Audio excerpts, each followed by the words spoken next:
Tertúlia. Meu boa tarde para todos e todas. Hoje é dia 10 de abril de 2010, sábado. O verbete é o 1533. 3 páginas, 41 analogias e 11 máximas. O tema é cansaço. A especialidade é consciência-terapia. Definição. O cansaço é o estado de fadiga provocado por esforço físico ou mental ou por doença.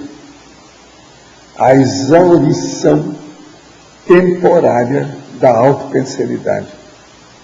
O cansaço, a subnutrição, a anemia, a desidratação, a hipotensão, o sedentarismo, o esforço excessivo, a fraqueza e por aí vai. O ato de entregar os pontos, a aparência cansada, o esgotamento psíquico, a estafa, a saturação, a extenuação, a exaustão, a consumição, a ergastenia, o falismo, a misopsiquia. Agora, as autossaturações multifacetadas, as multichatices da ida do dia a dia, o assoberbamento de trabalhos, as horas extras, a vida sem férias justas, o cansaço toxicogênico. Agora vem o sono reparador pós-dessomático. Quer dizer, há um sono reparador depois quando a pessoa dessoma. Agora, na acabativa, nós temos a remissiologia. Entre os 12 aqui, nós chamamos a atenção. Abuso das energias conscienciais, ausência energética, a estafa intelectual, a hipotensão e o tédio. São temas que nós já debatemos aqui. Agora, a frase enfática. A condição do cansaço físico-mental em geral exige ser pesquisada para ser apurado se o estado é natural ou patológico, capaz de paralisar as atividades normais da consciência. Você é vítima do cansaço? Por qual razão? Agora as perguntas. Desde criança tenho pesadelos, pensava que eram sonhos. Fui em benzedeiras, em centro espírita, candomblé. Minha família inteira é assim, desde tios, tias, irmãos. Tudo por parte de mãe. De uns tempos para cá, acontece que acordo todos os dias com uma dor de cabeça tremenda, não sei o que fazer. Nem muito estudo eu tenho, muito menos minha família. Estudei até 1 ano do 2º grau e me encontro em uma situação financeira bem precária. Não tem como investir no conhecimento por enquanto. Peço ajuda se é que pode fazer algo por essa família. Desde já, muito obrigado pela atenção. Encontrei o site pela televisão que está passando a propaganda depois do jornal. Olha, vou colocar seu nome na nossa TENEPS, que a gente faz irradiação das energias com os amparadores extrafísicos. Agora, no seu caso, seria bom você ver esse caso da dor de cabeça, que é cefaleia. Às vezes é bom examinar isso com um especialista, e hoje já tem muito tratamento para dor de cabeça, que sempre nunca teve, quando ela é crônica, cronicificada, não tem tratamento. Mas hoje, às vezes, tem alguma saída, é bom examinar. Sou uma pessoa que adora estudar a fundo todos os assuntos da espiritualidade. E há algum tempo atrás li alguns textos que tratavam da inconsciência no físico. Ou seja, pessoas que estão no plano físico, mas que não têm a mente desperta, são inconscientes. Vivem no passado ou no futuro, mas nunca no presente, estão sempre uma ilusão mental. Isso aí é que nós chamamos assim da dispersão consciencial. São pessoas que estão devaneando sem parar. Eu, particularmente, me pego muitas vezes visualizando meu futuro, como será, o que quero, etc. Mas não vejo ainda como sadio, pois raramente estou desperto no presente. E o senhor pensa sobre esse assunto e o que recomenda? Existe algum estudo aprofundado sobre isso? Teria condições de me aconselhar sobre a maneira de tratar isso? Sim. Nós temos aqui um laboratório, primeiro, que você tem que entrar lá. Isso chama da imobilidade física virgem. E existe uma outra técnica das 5 horas de reflexão. E você precisa, são coisas assim, você tem que tratar de você mesmo para fazer uma reciclagem. Agora, isso tudo é possível melhorar, sim. O problema é a concentração alterada e a imaginação, superimaginação deformada. Isso aí piora tudo na pessoa. Agora, isso tudo é fácil de mudar, se a pessoa quiser. Agora, a maior terapia, o maior remédio é você mesmo, se você quer. Se a intenção quer, você consegue superar isso. O processo genético tem influência na capacidade projetiva ou é um processo individual de desenvolvimento da consciência? O processo genético tem influência no corpo da pessoa. O corpo da pessoa tem influência na projeção, mas não é o processo genético que tem relação direta com a projeção. Esse não entende. Então o problema é desenvolvimento da consciência no soma, no corpo humano. Isso aí que tem que ver. A genética influi nisso. E a paragenética influi mais ainda. Qual a relação dos sonhos na nossa vida presente, se tratando de acontecimento passado e outra vida? Olha, sonho é bobajada, é onirismo, é imaginação, é fantasia. Nós temos que ter as coisas todas lógicas. Em qualquer dimensão ou manifestação que a consciência esteja, ela não deve perder a racionalidade, o equilíbrio e a harmonia de saber as coisas coerentemente. De modo que sonho é processo incoerente, isso não presta, é bobagem, perder tempo com isso. O problema nosso é pensar, projeção é um processo de autoconsciência permanente. É tanto que quem fica especializado em projeção pode chegar a um ponto que vai ter a autoconscientização multiexistencial maior. Tive a oportunidade de ouvir palestras suas em Porto Alegre. Representou um marco na minha vida, muito mais de cunho cognitivo do que prático. Sou adepta da espiritualidade independente e moderna. O meu contato se faz por sentir frustração em relação ao meu comportamento emocional. Ou seja, mesmo consciente do conteúdo teórico, com experiência em técnica de bioenergia e yoga, não tem controle das reações agressivas, a chamado pavio curto, e passa como um rolo compressor, bancando inclusive a qualquer consequência advinda daí. Já tomei algumas providências com psicoterapia, mas uma coisa é pensar, outra é sentir. Como você vê esse comportamento? Às vezes penso que o nível pessoal de desenvolvimento espiritual tem o seu próprio limite.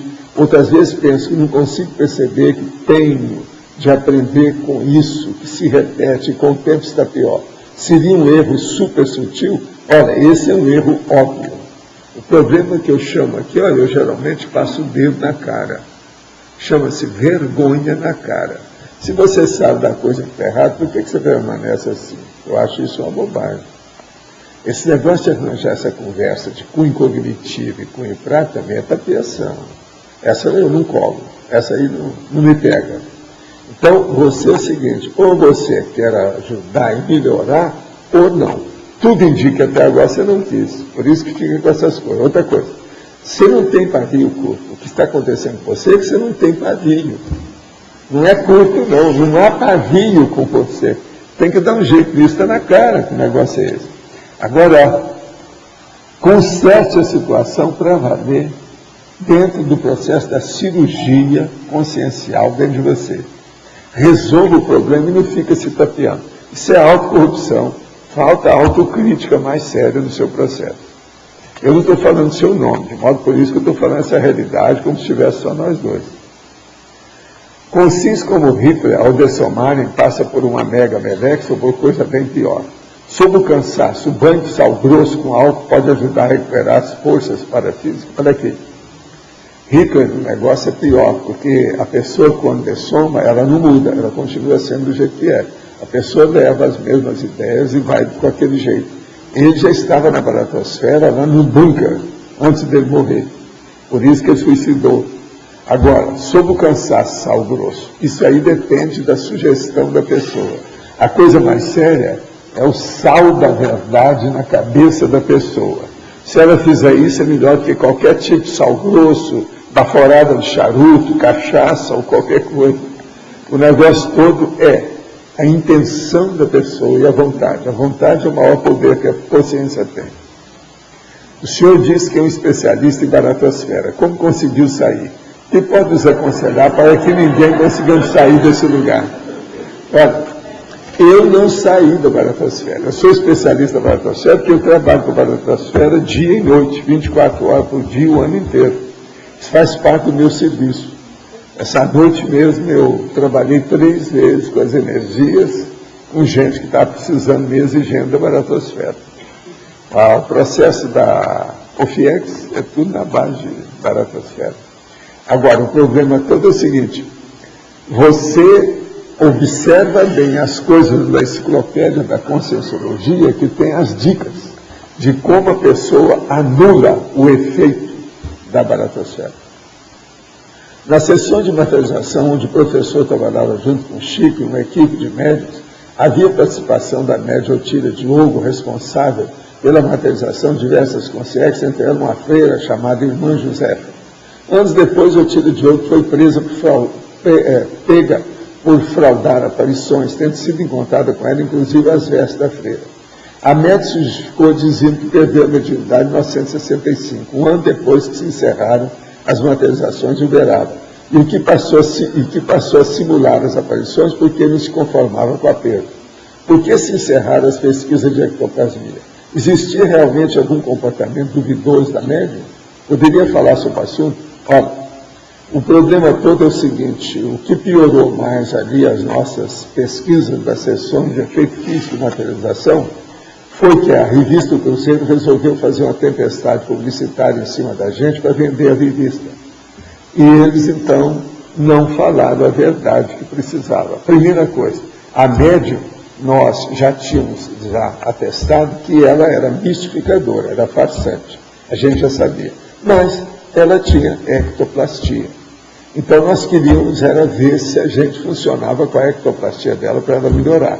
Mas não adiantou nada, porque o negócio com a tempestade publicitária afetou ela, ou a relação dela com o marido, com os homens. Uma opção de coisa aconteceu atrapalhada com a moça.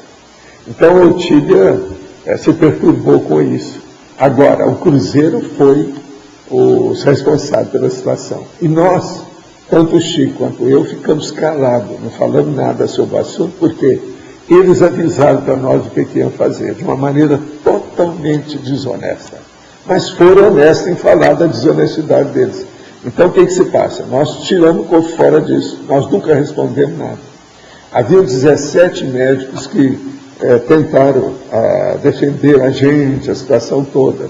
Agora, o Cruzeiro, como eu digo para vocês, nós temos as revistas aí da época, tem tudo aí. Nós temos isso tudo registrado.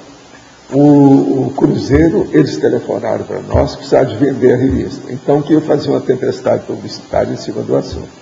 E, em vista disso, nós calamos a boca. E eles mesmos falaram para nós: vocês sumam durante a temporada, devido à tempestade publicitária que nós vamos fazer. Como eu falo para vocês, o Cruzeiro realmente vendeu 14.550.000 exemplares da revista, em 4 meses. De fevereiro a mais ou menos maio, junho de 1964. Agora, o que se passa? Eu tinha visto, na hora que me telefonaram para falar que iam fazer esse ato desonesto, terrível em cima da gente, eu vi que os amparadores mostraram o que ia acontecer com eles. Então eu falei assim: olha, o controle acionário de vocês que dirige a revista Cruzeiro, tem até o senador no meio, tudo isso vai ficar pedra sobre pedra, não vai sobrar nada. Eu estou falando aqui porque eu estou vendo na minha frente, eu não estou julgando maldição em cima de vocês, mas não vai sobrar nada. A revista vai vender muito, e daí a pouco ela vai crescer igual rabo de égua para baixo. E não deu outra. Tudo isso aconteceu do jeito que eu tinha visto na clarividência. Esses repórteres nunca mais nos procuraram. Por quê? O que eu falei foi de morte. O Chico viu tudo, porque eu que atendi o telefonema dele, que era dos 6 repórteres que participaram do trabalho, o que telefonou era um amigo de Chico lá da área de Belo Horizonte. E tudo aconteceu como eu tinha visto na clarividência. O Cruzeiro foi para o espaço. Depois disso houve até morte. Parece que teve até matar uma pessoa, tal, uma pessoa que foi tudo envolvida no mesmo contexto. Agora aqui, existe a soma do psicossoma e do mental soma? Se sim, estariam diante então da consciência livre? Se o processo todo é o seguinte: você tem que estudar isso mais. A consciência vai evoluindo, então ela chega a evoluciólogo. A evoluciólogo ela passa para serenão. O serenão, então, chega num nível que ele deixa ele desativa não só o corpo humano, a energia do energossoma, como também o psicossoma. Aí então o que é que se passa? A pessoa se torna consciência livre. Mas ele não perde o mental soma, não. Nós somos o mental soma. É o corpo ou para-corpo do discernimento. Agora, o processo do psicossoma, sim, esse vai embora. Qual o impacto da consciência de pessoas desencarnadas ligadas a credo não reencarnacionista ao descobrir que esse processo é compulsório e real? O que o senhor acha de pessoas como eu, que mantêm práticas e interesse em doutrinas como a teosofia, espiritismo e budismo e se devota ao estudo da conscienciologia? Olha, você é uma buscadora borboleta que não sabe o que quer. Você sofre da síndrome da dispersão consciencial. Você é doente. Agora, veja, vamos falar agora claro aqui.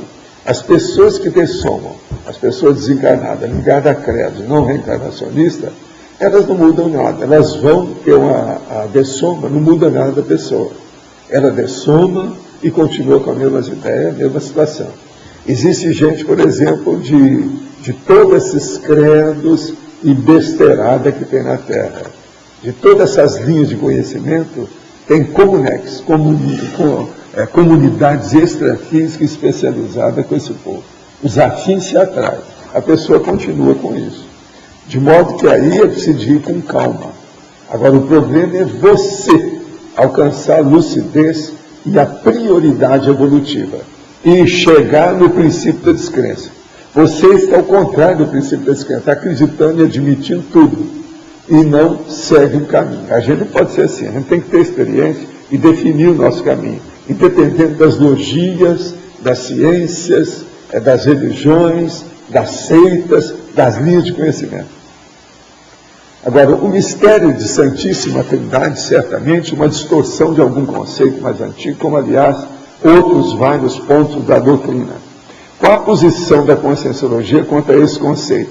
Seria o contato temporário entre mãe, pai e espírito no estudo? Não, nós achamos isso uma besteirada enorme que não admite nem debate.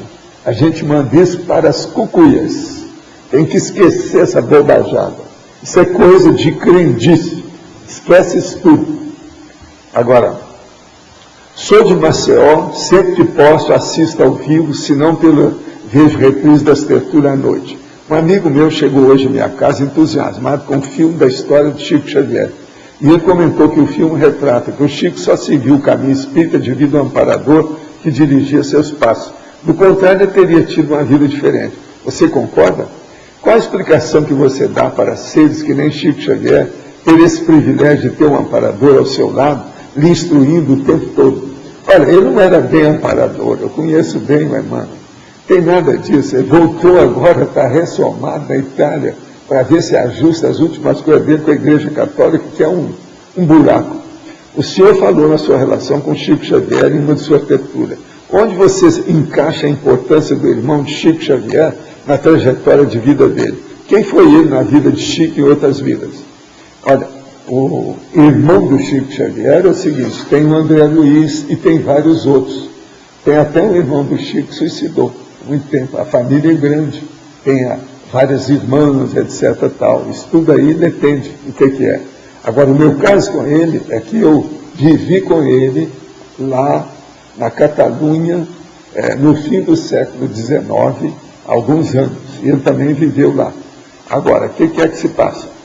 Tudo isso já foi passado por cima e ele veio para resolver o processo dele. Ele foi um completista da tarefa da consolação. Mas é só isso. Tarefa da consolação não é lá essas coisas. Todo mundo aqui já fez isso. É coisa do passado. E outra coisa, eles agora estão fazendo uma força danada para ele se tornar um novo santo do Brasil. E tudo indica que vão conseguir. Por toda essa mídia que está sendo colocada em cima, eles vão longe. Mas o Chico é uma grande personalidade. Uma inteligência também. E outra coisa, um grande político. Ele defendeu a vida dele toda, o processo da autobiografia para ser santo. Eu trabalhei com ele 10 anos. E o nosso trato era que eu ia ajudá-lo nessa situação. Depois eu deixei tudo, porque eu sou contra esse negócio de santidade, santificação, coisa sagrada, sacrossanta. Isso me dá vômito. O senhor falou que devemos usar a energia imanente sem modificá-la. Como se faz isso? Olha, aí eu preciso de você estudar as coisas todas que nós já falamos. Olha bem o que eu já expliquei nos 700 experimentos e no livro Projeciologia, que a gente expõe mais ou menos essa situação. O problema todo é de evolução. Quem faz isso mais ou menos bem é só mesmo serenão. O resto, nós todos ainda poluímos demais a energia imanente. Agora, preciso começar a trabalhar com o estado vibracional e trabalhar com as 40 manobras de energia que o Mário está dando um curso. Onde é que vai ter essas 40 manobras? Fala aí, por favor. 16 de maio e 12 e 13 de junho. Nós vamos estar ministrando o curso 40 manobras energéticas para todas aquelas pessoas que estejam interessadas em fazer uso das suas bioenergias. E com mais informações aqui no CAEC. Aldo. Agora, para o Chico vai ser bom esse processo dele virar santo, isso vai ser, já que ele planejava isso? Pelo menos o lado bom dele, né, vai ser exaltado e sempre ajuda. É igualzinho o que aconteceu com o J. Cristo. Tomara que amanhã eles não façam uma guerra por causa do Chico, né? Porque o J. Cristo eles fizeram muitas guerras. Isso aí é que é ruim. Esse negócio de santidade é uma tapeação danada. Acaba criando problema, porque é dúbio. Isso aí é difícil. Porque todo processo de sacralização é de vomitar. Tudo que as pessoas adoram é de vomitar. Isso é doença teratológica das piores que tem. É processo de dragão. É problema mesmo de baratosfera funda. Então isso tudo é negativo. Nós todos já passamos por isso, ficamos livres disso. Agora eu tive que trabalhar lá para ajudá-lo para as coisas serem encaminhadas devido ao tanto de gente que está dependendo dele aí, com opção de situação. Agora aqui, a respeito do Rio de Janeiro e tantos outros desastres ecológicos, vítima, não se trataria de karma coletivo? Quando acaba a reencarnação nesse planeta? Quando tornamos ascensionados, anjinhos ou divinos, como se processa? Olha, o problema é o seguinte, o Rio de Janeiro são os desastres previsíveis, são as mortes anunciadas. Isso foi falado principalmente a partir de 1938 para cá. Eles não tomaram a providência, como sempre no Brasil, o negócio das gestões, tudo isso. Agora, o Rio, coitado, está numa situação difícil. Eu já saí de lá porque eu tentei o que eu pude. Na Ipanema, vivi no Rio mais de 30 anos. Agora, lá pela Santa não deu mais. Eu cheguei a influir em certas coisas, conversei com político, falei sobre o processo até uma vez, eu já falei aqui, eles mesmos me chamaram para ouvir minha opinião sobre o processo de trânsito, opção de coisa. Eu falei tudo. No edifício Menezes Cortes, o último andar, tinha uma maquete de processo do Rio de Janeiro inteiro. Eu falei tudo lá, com um monte de autoridade, tudo baseado naquela planta. Mas, pouca coisa foi feita. Das coisas que eram mais chegadas a gente, muita coisa eles fizeram. Eles ampliaram a rodoviária, uma opção de aquilo tudo lá, teve conversa da gente no meio. Agora, veja, o que aconteceu? Agora, o Rio, você está falando aqui, no seu trataria de karma coletivo, tudo indica. Eu vou dar só uma dica. Presta atenção. O Papa, ontem ou anteontem, mandou uma mensagem para todas as pessoas que estão sofrendo. Porque já morreu mais de 200 pessoas lá nesse processo. Agora, mandou diretamente para o arcebispo. Agora, adivinha quem é o arcebispo? Se alguém sabe? O arcebispo chama Tempesta. Vocês sabem o que é tempesta em italiano? Essa é a verdade da situação que está aí. É terrível. Então, até um certo ponto, o negócio do karma coletivo deve ter a sua razão de ser. Se o Papa manda para o cara dar a saudação e a bênção dele para o povo através da tempestade do arcebispo, já é uma tempestade, tempesta, é o nome do arcebispo. Arcebispo Tempesta. Quer dizer, o Rio, agora o Brizola piorou muito a situação lá. Ele deve estar lá agora trabalhando fora do corpo aí para fazer alguma coisa com esse povo, porque a culpa é muita coisa dele. Ele deixou toda a favela descer. arranjou aquele negócio de fazer a subida para a favela, e só na tapeação, não fizeram nada de nada de nada. Tudo continuou do mesmo jeito. Agora, quando acaba a reencarnação nesse planeta, é a hora que você domina tudo sobre ele. Assim você se torna serenona, e depois consciência livre. É só olhar os processos nossos sobre a evolução que a gente explica isso. Outro aqui. Uma boa terapia contra o cansaço é uma serena abordagem macro-micro, acompanhada de valorização correta do abridor de caminho. Até um certo ponto, sim, é por aí, é uma terapia contra o cansaço. Agora, ó, uma coisa boa é o seguinte, uma pessoa, se ela cuidar do estado vibracional permanentemente, esse problema de cansaço fica secundário, ela minimiza o problema de cansaço. Depois o que ela vai ter que fazer é o seguinte, é dosar a disposição, porque o cansaço não vai aparecer com muita facilidade. O problema vai ter a autoexposição permanente. Isso aí é um problema, porque ela tem que limitar isso, porque o corpo, ele tem também seu fôlego, é preciso ir com calma. Agora, gente, nós temos aqui um processo para falar para vocês, o Instituto Histórico e Geográfico do Distrito Federal e a Associação Internacional de Itares tem a honra de convidar a Vossa Excelência, Excelentíssima Família, para o lançamento do livro JK e os Bastidores da Construção de Brasília. Às 19 horas do dia 15 de abril, na sede do Instituto Histórico e Geográfico do Distrito Federal. Isso faz parte das comemorações do 50º de Brasília. Se alguém quiser ver, ó, tem os dados todos aqui do convite. Uma outra coisa também que eu queria falar para vocês é o seguinte, arranjar uma nova forma ecológica de morrer. Mas nós não achamos que seja lá grande coisa, não. É o processo da era do gelo, e o negócio é feito aqui, ó, se alguém quiser estudar, é o freeze dry. Quer dizer, eles congelam a pessoa e secam. E o negócio está aqui, como é que é feito. O método de congelamento e desidratação está disponível desde 2005 na Suécia. O primeiro passo é mergulhar o corpo em nitrogênio líquido a 196 graus abaixo de zero. Além de congelar, ambos se tornam extremamente quebradiços. Então quebra tudo. O cadáver congelado é colocado para vibrar em uma esteira. Basta alguns minutos para que tudo se estilhasse e vire pó. Equipamentos filtram água e um ímã retira qualquer metal proveniente de próteses ou obturações. Empacotado. O pó resultante, 20 quilos a partir de um corpo de 80, por exemplo, é colocado numa caixa de amido de batata ou milho e enterrado em um túmulo raso. Planta-se uma ave em cima da caixa para que ela aproveite seus nutrientes. Dentro de 6 meses a um ano, os restos desaparecem. Se alguém quiser morrer desse jeito, está aqui a técnica para quem quiser. Isso está na internet. Agora aqui, o relatório extraordinário da visita ao site da Tertúlia. Tem aqui os dados. Se alguém quiser ver o resultado, fala a hora, de onde é, as cidades, o negócio todo. E a gente vê que tem gente de muito lugar aqui. Agora, de acordo com a população, está mais ou menos de acordo com a população, sim. As cidades maiores têm mais gente. Se alguém quiser ver, está aqui. Agora, outra coisa também. Hoje tem uma convocação para a segunda reunião do Conselho dos 500.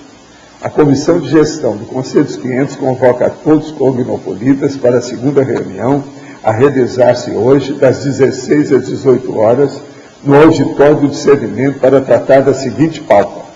1. Aprovação do regulamento da Comissão do Conselho dos 500. 2. Escolha do pórtico da Cognos. Para mais informações, acesse www.c500org.org.br. Sua participação é fundamental. Comissão de Gestão do Conselho dos 500. Agora, outra coisa. No dia 17 de abril, vai ter às 19 horas no Hotel Golden Tulip, antigo Mercury, o lançamento oficial do Mega Centro Cultural Lotec e a entrega da Vila Consciência. Vai ter um show cultural, jantar, música ao vivo, será aberta à comunidade, todos estão convidados. Ingressos à venda. O último a entrar é a mulher do padre. Eu quero dizer que eu vou ao evento, eu não quero ser mulher do padre. Então vocês já ficam sabendo o que é que se passa dessa realidade. Vai ser no dia 17. Agora hoje eu vou para lá, logo sair daqui, lá pelas 3 horas, 3h30. Eu queria saber, Valdo, em relação à parapatologia, em relação ao sono reparador pós-dessomático, se isso sempre indica uma necessidade paraterapêutica da consciência, se você tem casos que é homeostático, que é neutro, como é? É caso de paracomatose sempre, como é que funciona? Se você for olhar os livros do Ernesto Motsano, ele andou estudando isso demais. Então existe, do jeito que tem a visão panorâmica, existe um sono reparador pós-dessomático. Algumas pessoas, eu não sei qual o percentual disso, mas deve ser muita gente, passa por um sono, sim, devido ao choque biológico da dessoma. Isso aí é que acontece. Isso é independente da gente. É quase que parafisiológico ou indica alguma patologia? É parafisiológico, praticamente é isso. Faz parte da dessoma. Tá, faz parte do processo. Né? Faz parte do processo da dessoma. Então, a dessoma é um choque biológico que pega a consciência, é um choque consciencial, mas de base biológica. É o jeito de deixar a biologia. Vai entrar numa parabiologia. Então, esse choque cria problema. Entende? Eu tenho uma outra dúvida. Eu não sei se eu entendi direito, quando você estava na inauguração da OIC, você falou alguma condição a respeito daquele local se tornar em breve um chakra da Terra. Não sei se eu entendi direito. Sim. E eu gostaria de saber como é que esse processo, porque eu pelo menos achava que chakra da Terra tinha a ver com processo imanente, e não necessariamente com energias conscienciais. Como é que funciona isso? Ele pode ser puxado. É isso que eu queria saber. Ele pode ser puxado de fora para dentro. Ele não é só centrífugo. Você está pensando na centrifugia, ou centrifugação. Mas não é isso. Ele pode ser centrípeto. Ele pode ser mobilizado. Depende da energia mais forte que tem aqui, ele chupa de lá e vira chakra. Então essas coisas eu preciso estudar. Isso aí é a coisa mais obscura que tem. Então, a matéria de energia, geoenergia e o processo da pré-kundalini. Mas deixa eu ver se eu entendi. Quer dizer que um processo assistencial pode fazer algum nível de mobilização? Vamos supor que você junte aí 500 pessoas que trabalham positivamente num nível já de dispersidade. Certo. Como é que fica essa forma? Pensa na forma, ordem sempre. Você vai começar a entender. A forma que nós estamos criando aqui vai criar um chakra. Certo. Aqui já tem um chakra, mas suave, que é espontâneo, centrífugo, que é lá perto da holocene. Mas agora, esse que nós estamos fazendo aqui é maior. Já tem 8 anos que eu estou aqui nessa área falando. Entendeu? Vocês todos. A ideia é outra. Uma outra coisa. Pense num aspecto que geralmente as pessoas esquecem. Por exemplo, nós, quando falamos nisso, a gente pensa que somos nós que estamos aqui todo dia. Mas não é isso. Você pensou o tanto de consciência que vem para cá do ponto de vista extrafísico, mas aqui, nesse local, isso, o óleo pensene. Por que nós fizemos os laboratórios? É para fixar a energia de cada tipo desse aí. Só o laboratório tem 17. Isso tudo cria um óleo pensene muito poderoso com o tempo. São as camadas, elas vão assentando e viram um acumulador de energia. Certo. Então, aqui vai ser inevitável um chakra. Pensa bem, que lugar na Terra, agora nesse instante, ou nesse ano, ou nesse terceiro milênio, que o povo esteja pensando nisso de uma maneira aberta. Aberta que eu estou falando, quer dizer, irradiando a notícia. Se tivesse outro lugar, nós saberíamos, porque nós estamos procurando isso sem parar na internet, mas não tem outro. Então veja, uma matéria de chakra na Terra, esse é um dos mais fortes que deve existir por aí afora. Não fica pensando que o Pentágono é chakra da Terra, ou que o Vaticano seja chakra da Terra, ou que lá o processo da caixa preta lá da turma dos islâmicos seja chakra da Terra, aquele que mata uma opção de gente, e vai andando assim e um monte de gente morre. Que chakra da Terra é esse que mata a opção de gente? Outra coisa. E depois de lá, sai um monte de gente que vai matar os outros, até gestante bomba sai dali. Você está entendendo como é que é? Então, não adianta estar falando em belezinha, bonitinho, o processo disso ou daquilo. O processo de seita, de religião, não cria nenhum efeito em matéria de forma avançada, evoluída de energia. Vaticano e Pentágono, para mim, a diferença é mínima. Não tem nada em matéria de energia. Olha o que é que esse padre aí faz para encobrir um dos piores crimes que pode existir, que é a pedofilia. Para mim, eu considero esse um dos piores crimes que existem. Por isso que eu vivo falando do law and order. Entende que as vítimas do povo do processo sexual. Isso é terrível. Agora veja, o Vaticano encobrir isso tudo, por que eles não enfrentam esse negócio? Por que eles não excomungam os próprios sacerdotes que fazem isso? Nós temos que ter, para fazer uma forma holotensênica elevada, de alto nível de energia, tem que ter discernimento, intencionalidade cosmoética e prioridade em favor da interassistencialidade. Esse povo não faz nada disso. Eles puxam brasa para a sua seita, para o seu facciosismo, para o seu sectarismo, mas não tem universalismo nenhum. Como é que tem? Agora, para ter universalismo, gente, na Terra do jeito que está, tem que ser o que nós estamos fazendo. Eu não vejo outra saída. É falar na cara, impacto-terapia, soco no queixo, fratura exposta. Não tem outro jeito. O mais é tapiação. Eu posso chegar aqui, como eu vi falando aí todo dia, chega e eu vou imitar esse povo, fazer tudo igual a eles. Meus irmãos, nós estamos aqui com toda a fraternidade. E a vovozinha, vai bem? Que é isso? Tem paciência. Tem que falar a verdade dessa história toda para fazer a tarefa do esclarecimento, esclarecer. É a reeducação que a Terra precisa. E não de consolação só. Consolação, ela está fazendo, ó. Nós todos já passamos por isso. Todo mundo aqui, ó, já pertenceu a essas religiões, esse negócio todo, por isso que vocês se saturaram. Estão até aqui, ó. Por isso que estão aí, estão trabalhando com isso. Porque o que eu falo aqui são das coisas mais antipáticas que tem. Como é que vem 575 pessoas para cá? Com toda essa antipatia. Outra coisa, tudo é baseado no princípio da descrença. Que é coisa mais antipática do que isso? Nós não fazemos média com ninguém. Queremos esclarecer. Não só a nós, mas esclarecer os outros. Aqueles que têm menos conhecimento que a gente. A vida é dura. Agora você veja bem o processo. Como é difícil fazer uma forma holotensênica boa, né? Você agora está começando a pensar nisso. Isso é bom, positivo. Professor Valdo. Sim. Aqui em cima. Não sei se é impressão minha, mas parece que a energia hoje está mais ostensiva. Ou eu que estou percebendo? Não, havia aqui um processo de energia, logo que nós chegamos, eu falei. Agora, eu, para mim, divido o conselho dos 500.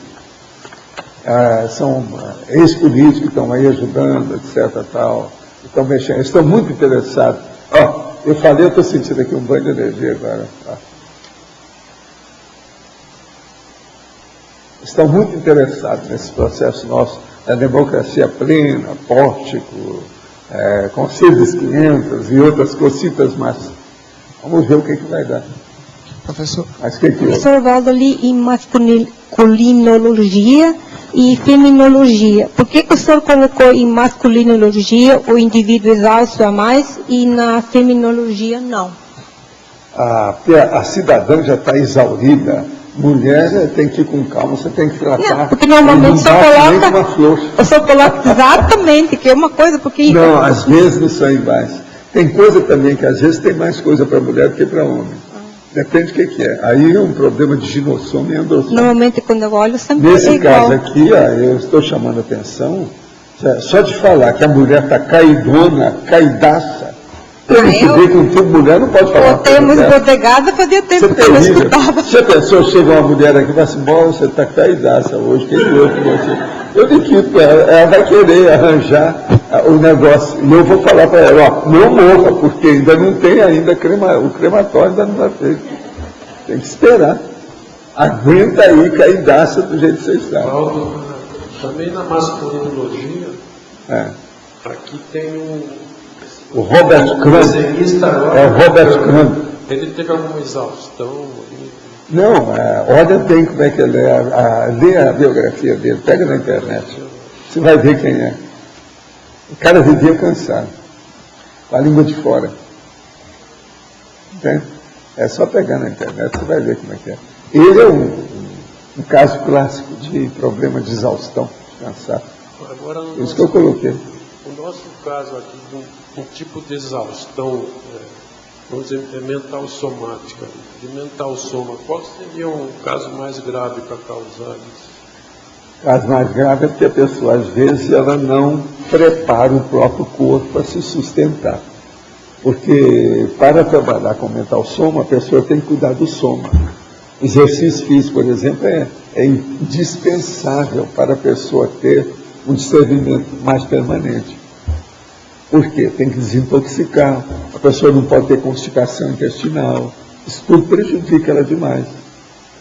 Quando a pessoa fica com constipação intestinal, ela começa a suar esquisito, às vezes coça debaixo das axilas, uma opção de coisa. Isso é por causa da linfa e os processos de sudorese da pessoa. Isso tudo mostra que ela está intoxicada. Então a pessoa, por exemplo, ela passa 3 dias sem fazer a visita lá e mandar lá os, você sabe como é que é o nome, e-mail especiais dela. Quer dizer, o número 2, como eles chamam, né? Tem o número 1 e tem o número 2. Então ela não usa o número 2, só está usando o número 1. Isso aí começa a intoxicá-la. A cabeça não funciona bem. A primeira coisa que dá na pessoa, ela começa a ficar psíquica. Raciocina devagar, tudo começa a ficar mais devagar, por causa da intoxicação. Isso afeta o fígado, dá uma hepatopatia e com o tempo afeta, vamos dizer, todas essas substâncias neurológicas da cabeça da pessoa. Tudo isso fica afetado. Então, só isso aí, estou dando só um exemplo. Por isso que é importante a pessoa andar na esteira aeróbica, ela fazer exercício. Isso muito, muito sério. Não é só problema intelectual, é a parte física, somática, neurológica, psicomotriz. Eles juntam o exercício físico com o exercício mental. É isso. Nem sangue em corpore sano. É o jeito, não tem outra saída não. Isso aí é batatófilo. 100%. Professor, aqui. Sim. Eu tenho uma pergunta, é meio pessoal. Na verdade, quando eu estava no final da faculdade, eu tinha largado os estudos espíritas e no intervalo entre esse processo e conhecer a Conscienciologia, eu fui tabagista por 2 anos. Bom, depois de 2 anos eu comecei a ter problemas, porque eu já tinha um processo de asma muito forte da adolescência. E eu sei que o médico, quando eu falei que eu tinha asma e que eu fui tabagista, ele quase caiu duro, né? Inclusive eu já tive processo na família também, de pessoa que foi asmática começou a fumar. Ele deve ter feito aquela pergunta, eu pergunto, você é bobo ou você é assim mesmo? Esse é o caso típico dessa pergunta cretina. Você é bobo ou você é assim mesmo? Mas eu tive uma pessoa também na família que começou a fumar, tinha asma e perdeu um pulmão. O que ocorreu? Eu fui fazer os exames e não apareceu sequela nenhuma, física. Mas depois que eu me mudei para Foz, eu senti que o processo do tabagismo voltou na minha psicosfera, assim. Eu voltei a ter falta de ar, algumas coisas assim que... Eu gostaria de saber como é que foi de não ter pegado no processo físico, se foi coisa energética ou realmente por sorte mesmo. Não, aí é bom a gente fazer uma pergunta que é muito séria. Você deixou de fumar de um dia para outro e não voltou mais? Foi gradual. Foi gradual. Então, problema que às vezes quando tem um processo de choque muito grande, que tem assistência, ele é feito tipo cirurgia, na hora. Agora, se foi gradual, quer dizer que o negócio foi seu, você não deixou as coisas. Mas eu parei o gosto, a primeira vez que eu falei com você, que eu vim aqui, que a gente conversou, que você me deu um xingão lá embaixo, eu devo ter perguntado, você é bobo ou você é assim mesmo? A partir daquele momento, eu perdi o desejo da nicotina. Eu perdi a vontade de fumar. Mas você não deixou... Mas foi gradual. Pois é.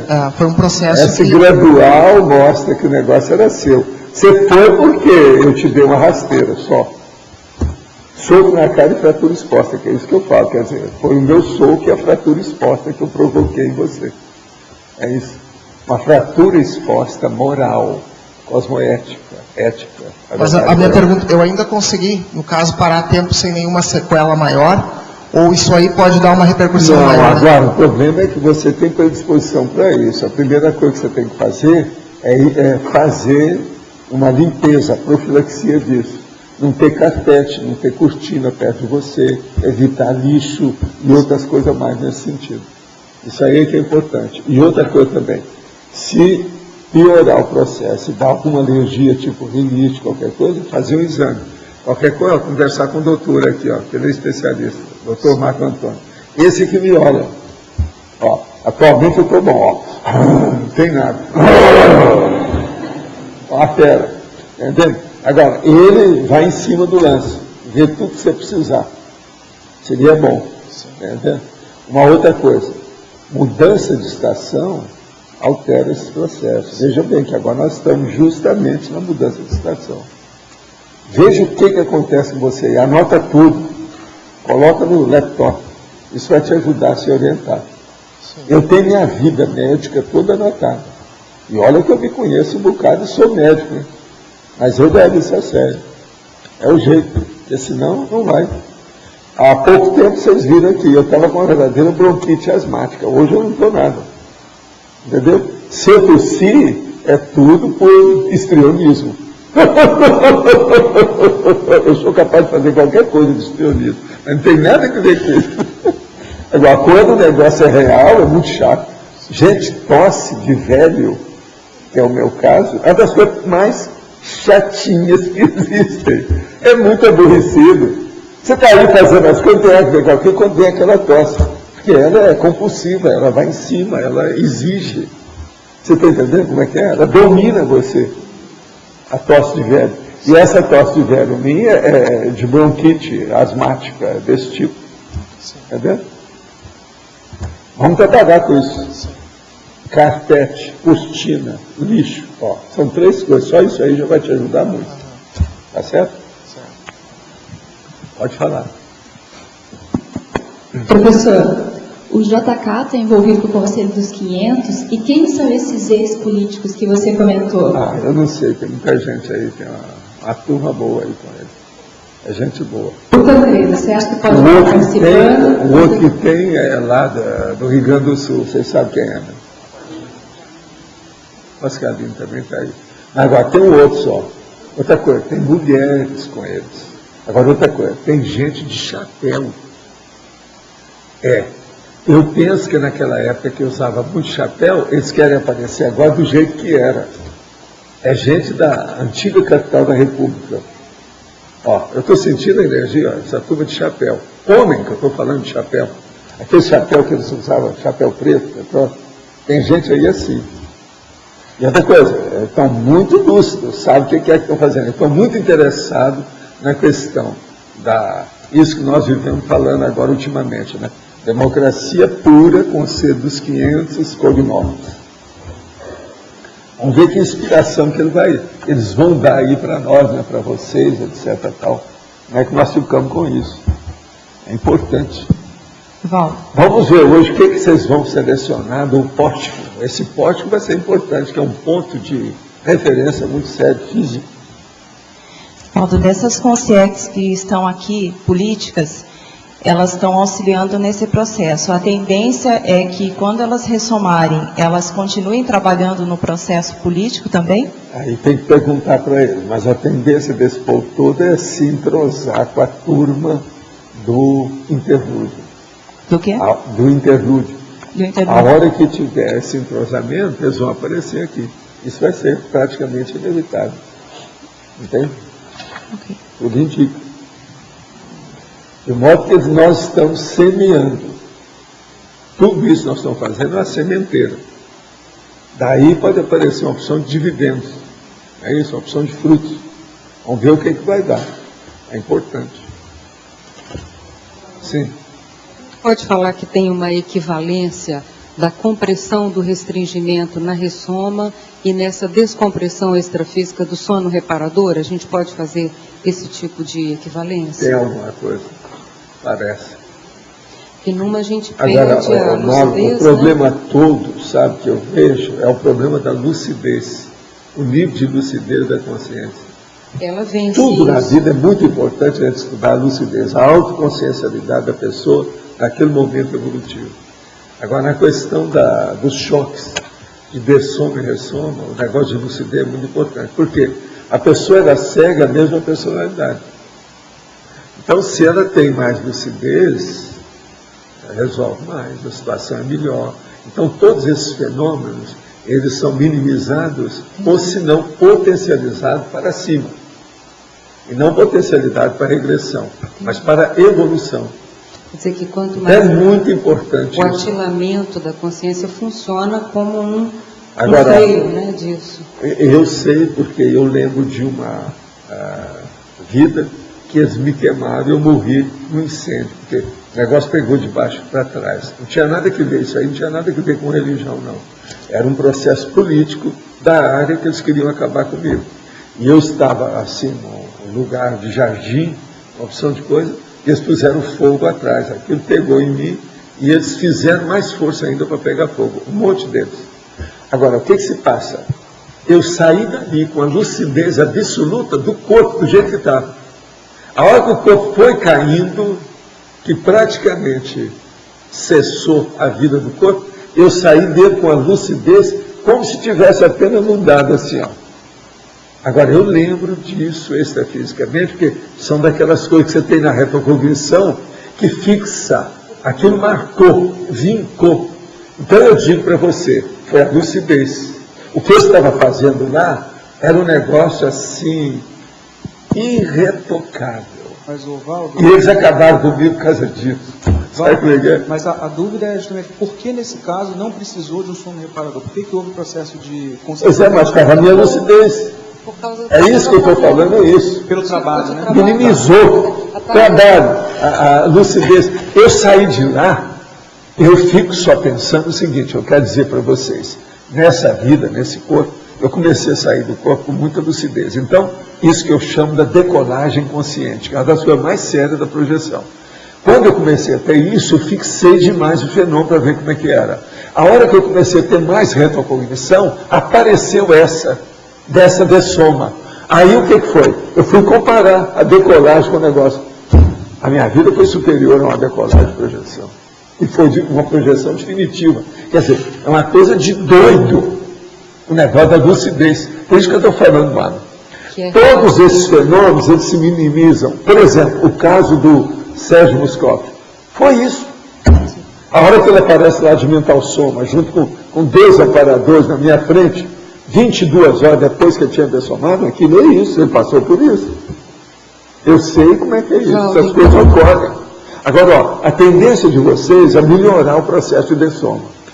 Todo mundo vai ter uma dessoma melhor do que teve as suas milhões de vidas anteriores.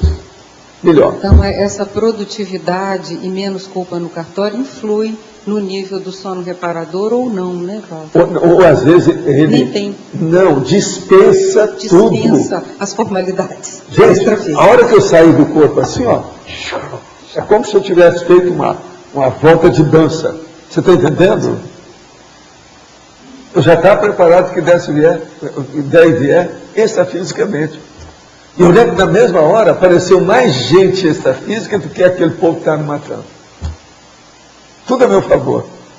Agora, e aí eles vêm, né, para consolar, falam assim, ó, não tem nada não, porque isso aí vai dar resultado. Vai acontecer isso, eles já previram. O seu negócio vai dar uma onda terrível. E deu. Então, com aquilo, deu mais força. Quer dizer, o processo deles me matarem, criaram um mártir. Com o mártir, estigmatiza a campanha. O negócio vai longe. Foi o que aconteceu. A área toda lá melhorou de uma hora para outra com isso. E uma questão... Agora, uma coisa besta, porque ninguém estava esperando aquilo, e eu muito menos.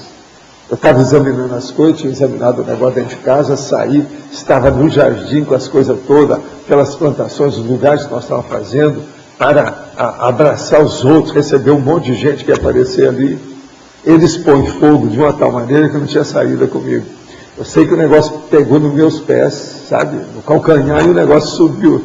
Minha roupa com o negócio todo. Aquilo foi instantâneo. Não teve jeito. E outra coisa, eles me seguraram, em vez de bater no fogo, eles fizeram mais. Então, o negócio foi instantâneo. Agora, o negócio todo foi eu. Só fiz assim, dei uma volta e já saí consciente de cima. Valdo, Eu tive a retrocognição disso, depois eu quis voltar para ter de novo, para ver como é que era, para comparar com o processo da decolagem, sabe, na projeção que eu estava habituado. O negócio é muito melhor do que a da decolagem. Essas dessomas, então, Valdo, que a gente tem desse jeito, essa retrocognição de dessomas assim, elas vincam muito a holomemória da pessoa, né? Ela é mais do que uma vida passada. O que vinca mais nas retrocognições são as experiências negativas e experiências muito positivas. São os dois extremos que fixam mais. Agora, essa aí, por exemplo, gente, eu lembro até dos processos das plantas que estavam perto. Eles puseram tanto fogo que o negócio pegou fogo no jardim. A gente sente a energia quando você evoca esse episódio aí. Mas olha, tem gente aí, né? Deixa pra lá, né? Eu sei. Tem gente aí. Mas olha, outra pergunta aqui. Sinto-me sempre cansado. Às vezes acho que é devido ao meu trabalho, que é muito intelectual. Não gosto do meu tema de trabalho, nem das pessoas que convivo. E isso acho que me esgota bastante. Tenho dificuldade em tomar um rumo profissional. Por isso estou sempre com essa sensação de esgotamento, que falta alguma coisa. Mas às vezes acho que perco energia em alguns ambientes, ou após conversar com algumas pessoas. Sinto-me ainda muito cansada, posso estar absorvendo energia negativa ou doando minhas energias? Tá, as duas coisas. É possível que eu esteja sendo obsidiada por alguma consciência extrafísica? Também. Como a conscienciologia pode me auxiliar a me adaptar aos diferentes ambientes e pessoas sem perder minha energia ou com a consciência que pode estar afetada? Olha, no seu caso, a pessoa que está falando aqui, ela é da Espanha, para vocês terem uma ideia. No seu caso, existe aí uma observação nossa, que é um princípio nosso, que é o seguinte: a pessoa não deve fazer aquilo que ela não gosta, se ela pode mudar. Então a primeira pergunta que a gente faz para você é o seguinte: você não pode mudar isso não? Geralmente nós temos uma conversa que eu falo o seguinte: uma pessoa está fazendo o serviço faz 12 anos e ela não gosta daquilo. Então a gente recomenda que ela vai pedir esmola ou passar fome debaixo do viaduto durante alguns meses, até ela mudar a vida dela, que vale a pena, para não continuar com o processo negativo. Por quê? Se a pessoa não está se sentindo bem, a programação existencial dela está no espaço, está no buraco. Não está funcionando, isso não é bom. O que acontece então com você, a coisa mais séria, é a sua programação de vida. Ou você se adapta para aceitar tudo que está acontecendo com você e sair bem, dar uma volta por cima, ou se não, vai para baixo do viaduto, vai passar um período aí de necessidade, uma temporada, mas saia dessa definitivo. Isso é a melhor coisa que você pode fazer. Nesse caso aqui, eu noto que o processo, tudo indica que tem, porque ela mesma, ela está sendo esponja. Ela está fazendo assimilação e o povo está lá mesmo. Tem gente, tem coisa. Eu senti aqui na hora aí. Hoje nós estamos muito assessorados aqui, demais aí, não estou sabendo. Tem acordado durante a noite como se tivesse levado uma descarga elétrica muito forte. Primeiro começa com ruído tipo motor ligado, depois um clarão. Sem contar que todo o meu corpo vibra muito e violentamente. Tudo isso acontece muito, mas muito rápido. E pode ser. Olha, isso aí pode ser estado vibracional e algum processo seu até de projeção e de descoincidência. Se você não conhece nada sobre projeciologia, seria bom começar a estudar. Descoincidenciologia pode ser o seu problema aí. Tenho uma luta constante comigo mesmo em relação aos pensamentos negativos de todas as formas: violência, agressão, acidente, sexo. Tenho consciência disso e tento me controlar e me policiar diariamente, obtendo algum resultado. Mas não como eu queria. Tenho 33 anos e meus cabelos já estão grisados. E minha aparência de um homem de 40 devido às rugas precoces. Já tive fobia social, tenho certeza que isso tudo tem relação com meus pensamentos. O que fazer para me livrar desse pensamento negativo de uma vez por todas, ou controlados para minha qualidade de vida? O melhor é a consciência terapia. Qualquer coisa aparece aqui, vem consultar a OIC. Aí tem os dados da OIC? Fala para ele aí, para nós, seria bom. Eu não sei de onde ele é. Mas seria bom ele ver o processo da OIC. Isso aí é um caso da OIC. Eles podem melhorar muita pessoa em pouco tempo. Oi, fala aí, então fala. Quer falar bem. A OIC telefone que está aqui é o. Está valendo esse aqui? É o 212 ou 3025? 3025. 3025, 1404. E o. Vai falar o. Deixa ela falar, porque ela é agendadora do. O e-mail é agendamento@oic.org.br. O telefone 45 3025 1404. Durante o curso CPC foi falado sobre as personalidades Eurípides Barçanufo e Pietro Baldi, que na escala evolutiva se encaixariam como desperto. Interessei-me nessas personalidades. O senhor acha que o estudo das biografias deles poderia ser uma boa fonte de conhecimento sobre a desperticidade?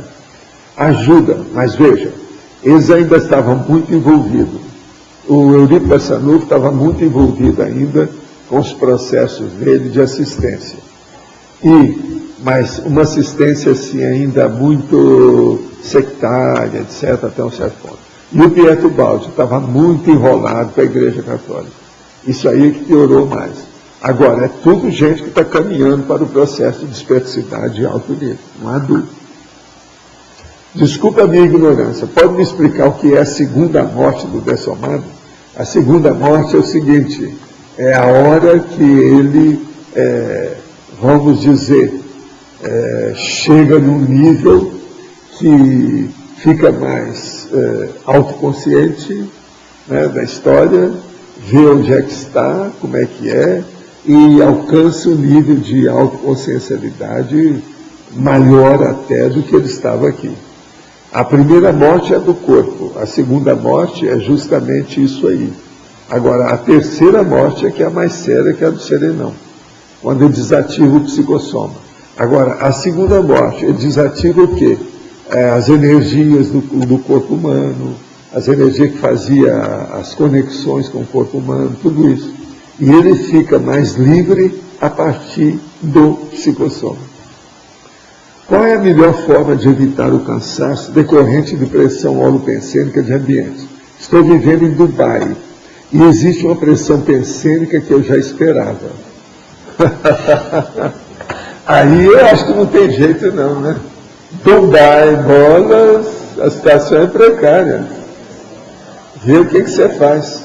Agora me conta, você pratica TENEPS aí? Pergunta braba essa, minha, né? Dubai. Pratica? Pratica, ele é praticante da TENEPS. Pois é, então a TENEPS com o amparador pode superar isso aí. Agora, coitadinho do amparador. Tem pena dele, vai ter muito trabalho para aquele povo todo. Já pensou a turma de turbante que não vai aparecer lá? Não é fácil. Esse caso estava sendo colocado, esse colega. Você conhece ele então? Conheço. Lá, é um casal, né? Não, é só aqui. Mas é porque na verdade é um homem e tem a esposa. A família Pires. É isso mesmo. Então tá. Se ela ou ele, se eles se beijam no rosto e tiver um local que chama a polícia, eles ficam 1 mês presos e são deportados. O nível de repressão lá é assim. Agora me conta, por que a pessoa escolhe a baratosfera assim? Aí tem que perguntar isso. O preso danado que esse povo tem, hein? Que situação, não? Bravo. Mas fala. Eu queria saber se você ainda tem, ou como você lidava com os cansaços patológicos, aqueles que não é natural. Não, eu geralmente não tenho isso não. Eu tenho quando me dá qualquer coisa, eu vejo o que é. Por exemplo, eu tenho que estar de olho sempre na questão minha de hipertensão, porque eu tenho hipertensão desde 1960. Eu vou completar agora meio século, igual Brasília, etc. Tal. Eu vou até comemorar a minha hipertensão, etc. Tal. Entende como é que é? Agora, deve ser no meio do ano agora, mais ou menos lá para junho, que aconteceu isso. Entende? Porque foi depois do meu infarto que eu tive esse negócio, foi em 1960. 60 para 2010 são 50 anos mesmo. Então é mais ou menos no mês de junho. Eu quero ver, eu vou comer pelo menos uma manga madura em homenagem a esse processo. 50 anos que eu estou. Uma outra coisa, você sabe aí, inclusive, Marco Antônio, você sabe que em medicina, uma pessoa que teve um infarto muito jovem, ela tem vários infartos depois. Eu não tive nenhum depois disso, quer dizer, tem que comemorar um negócio desse. Eu sou uma exceção nobre nessa questão de infarto do miocárdio. Entende? Então eu olho muito o processo de hipertensão. Agora, cansaço por cansaço. Por exemplo, eu olho muito também o problema de sono, né? Porque eu durmo assim 2, 3 horas, eu acordo. O paciente é assim. Agora, se eu durmo 5 horas uma noite, já está ótimo. Mas às vezes, por exemplo, eu fico mais um pouco. É que o problema, se eu ficar mais um pouco e não tiver com sono, eu começo a elaborar um monte de pensamento, no meu mal eu estou escrevendo. A minha mulher até já sabe disso, como é que é. Porque a hora que eu saio, eu vou às vezes ao banheiro, não tem nada que ver com o banheiro, eu estou escrevendo lá, porque eu escrevo também no banheiro. Eu escrevo tudo quanto é lado que eu for. Uma outra coisa, só para dizer para vocês, eu não sei se eu já falei aqui com calma, mas hoje eu quero explicar com calma. A Graça arranjou para nós que nós somos uma dupla de escritores. Então lá em casa tem prato com manuscrito. Tudo quanto é um monte de objeto com manuscrito. Sofá com manuscrito. Lençol com manuscrito. Coberta com manuscrito. Então, isso tudo cria um rolo pensando a tal maneira de escrever que é uma loucura. Tem, por exemplo, essa semana, a moça lá colocou o lençol em cima, que é só de jornal. Então tem tudo quanto é notícia em jornal, etc. Tal, e eu estou deitado em cima do jornal. Parece aquele povo que dorme em jornal. Só tem que a coberta é ótima, não tem nada legal, até piação danada. Mas está escrito tudo. Agora eu vou comer, você vai olhar o prato, está lá em francês, italiano, alemão, está tudo escrito, uma opção de coisa. Sabe como é que é? Na beirada do prato, tudo. Lá em casa está cheio de coisa escrita, manuscrito todo lá. As gatinhas ficam repousando em cima do negócio escrito.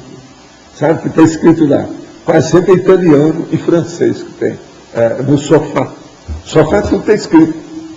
Sabe como é que é?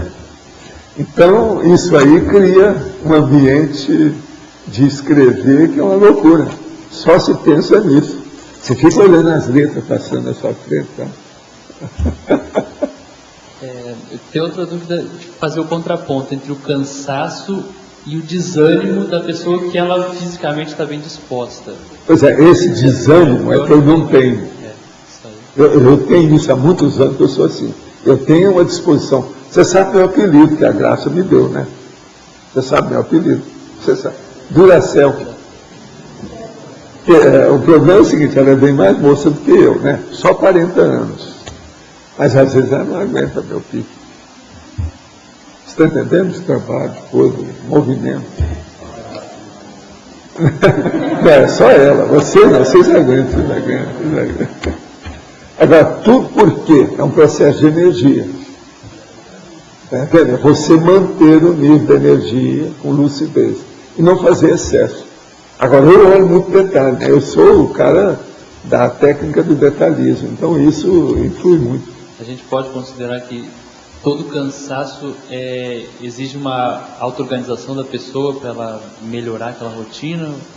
Cansaço mostra um aviso, um alerta. Alguma coisa errada. No normal, uma pessoa não pode ter cansaço. Agora, se ela chegou à exaustão, aí, meu chapa, o negócio está sério. Eu preciso examinar isso mais ainda.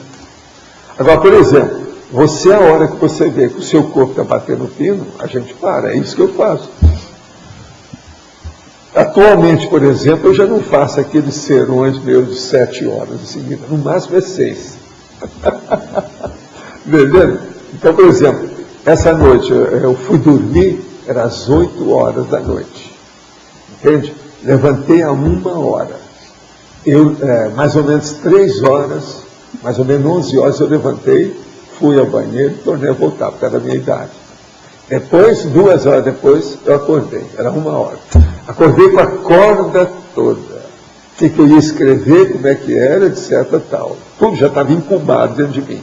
Eu cheguei e trabalhei com aquilo até às 5 horas da manhã. Fiz um monte de coisa. Às 5 horas. Aí eu deitei mais um pouco. Eu devo ter dormido talvez mais uns 40 minutos. Depois eu acordei, já peguei o computador de novo. Depois eu desci, fui ao Locico. E levar um monte de coisa no meu carrinho, acertei as coisas todas, procurei lá, peguei 2 dicionários que eu roubei temporariamente de lá, trouxe para casa. Agora, quando eu voltar para o Locico, eu levo os 2 dicionários. Agora, adivinha qual é o dicionário que eu levei? Alguém quer adivinhar? Garanto que ninguém aqui vai saber que dicionário que eu peguei. 2 dicionários, do mesma linha. O que vocês acham que foi? Hein? Eu não entendi. Política? Não. O que mais? Nada? Também não. O que foi? Dicionário de rima. 2 dicionários de rima. E são os melhores que tem. Eu queria ver o processo dessas 80 palavras aí que eu estava procurando. Agora eu olhei tudo, um por um. Porque isso aí é um processo da rima, porque não tem jeito, porque não tem prefixo, é sufixo. Eu queria olhar tudo que diz respeito à grafia, para checar uma listagem que eu tinha. Eu tenho uma listagem agora de 80. Então eu chequei com o dicionário de rima. Eu não sou nada bobo, né? A poesia serve para essa hora. Vocês estão entendendo o que eu fiz ou não? Por exemplo, você vai procurar uma palavra no dicionário, se você usa prefixo, o dicionário te ajuda. Mas se você usa o sufixo, o dicionário não te ajuda em nada.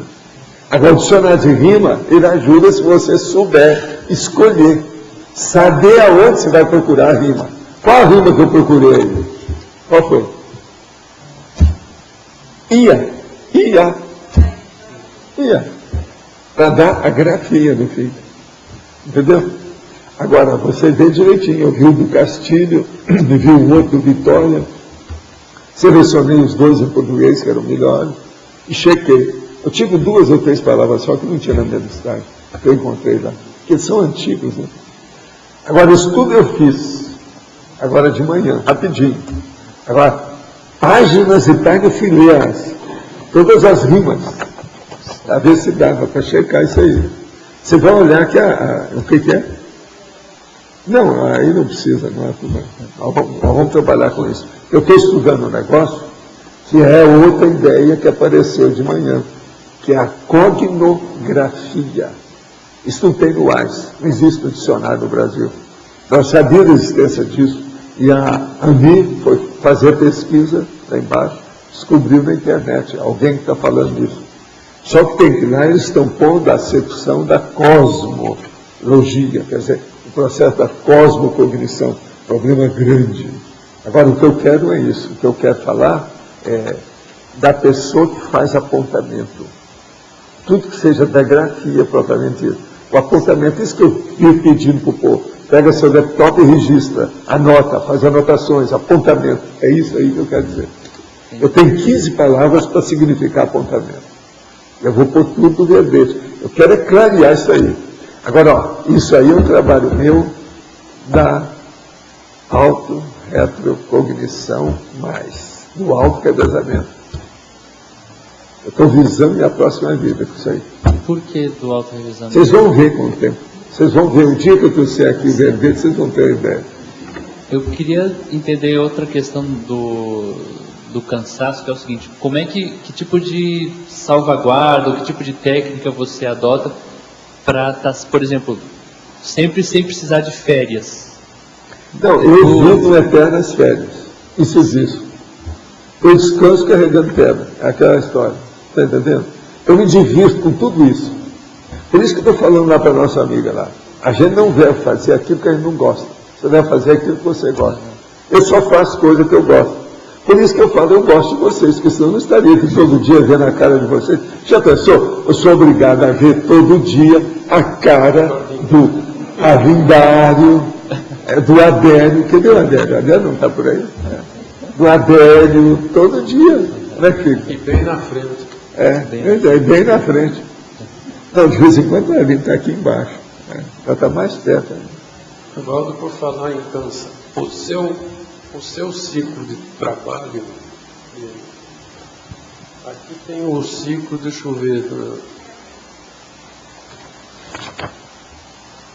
O ciclo vigília-sono, o ciclo trabalho-repouso, a alta adequação lúcida do ciclo circadiano pessoal. Esse ciclo Circadiano é o de 24 horas, você o sabe. trabalho-repouso seu, como é que você administra? Pois é, isso aí que eu estou falando. Eu não deixo, se o corpo reclama, eu atendo. Agora, eu preciso ter muito cuidado, tenho que estar sempre vigilante com isso, porque quando eu começo a trabalhar, e todo mundo que trabalha intelectualmente tem disso, você não vê a hora passar. Entendeu? Isso é um problema. Por isso que eu tenho relógio por todo lado também. Mas que você está trabalhando, se dá um cansaço, você vai para o repouso ou aqui? Não, eu primeiro olho tudo, que eu tenho que salvar as coisas que eu estou fazendo, eu tenho que saber o que é que eu vou deixar ali. Eu já faço tudo, eu desarrumo arrumando. Eu nunca passo no lugar desarrumando. Eu passo desarrumando e arrumando. Tem uma acabativa nisso. Nunca só uma iniciativa, tem uma acabativa. Tudo que eu faço é assim. Todo mundo sabe disso. Lá em casa, por exemplo, até as moças que ajudam lá, igual agora nós temos uma senhora muito boa que está fazendo lá ajuda, ela sabe disso. As coisas são tudo mais certinho. É como se eu trabalhasse igual ela todo dia.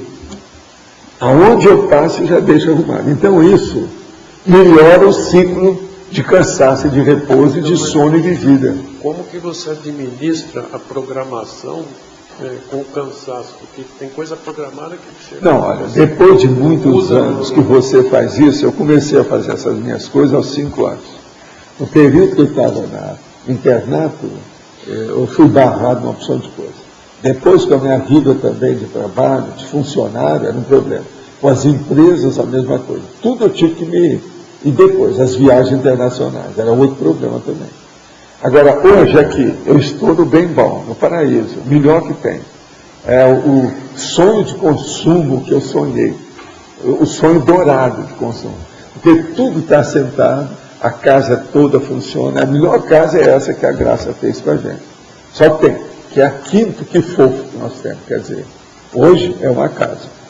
Mas muito então, sério. Funciona tudo, porque primeiro é muito fofo. No dia a dia, na sua casa, inclusive mais à noite, como que você administra isso que você dorme, depois trabalha, dorme? Você tem uma ideia, olha aqui, eu falei para vocês, eu acordei a 1h da manhã.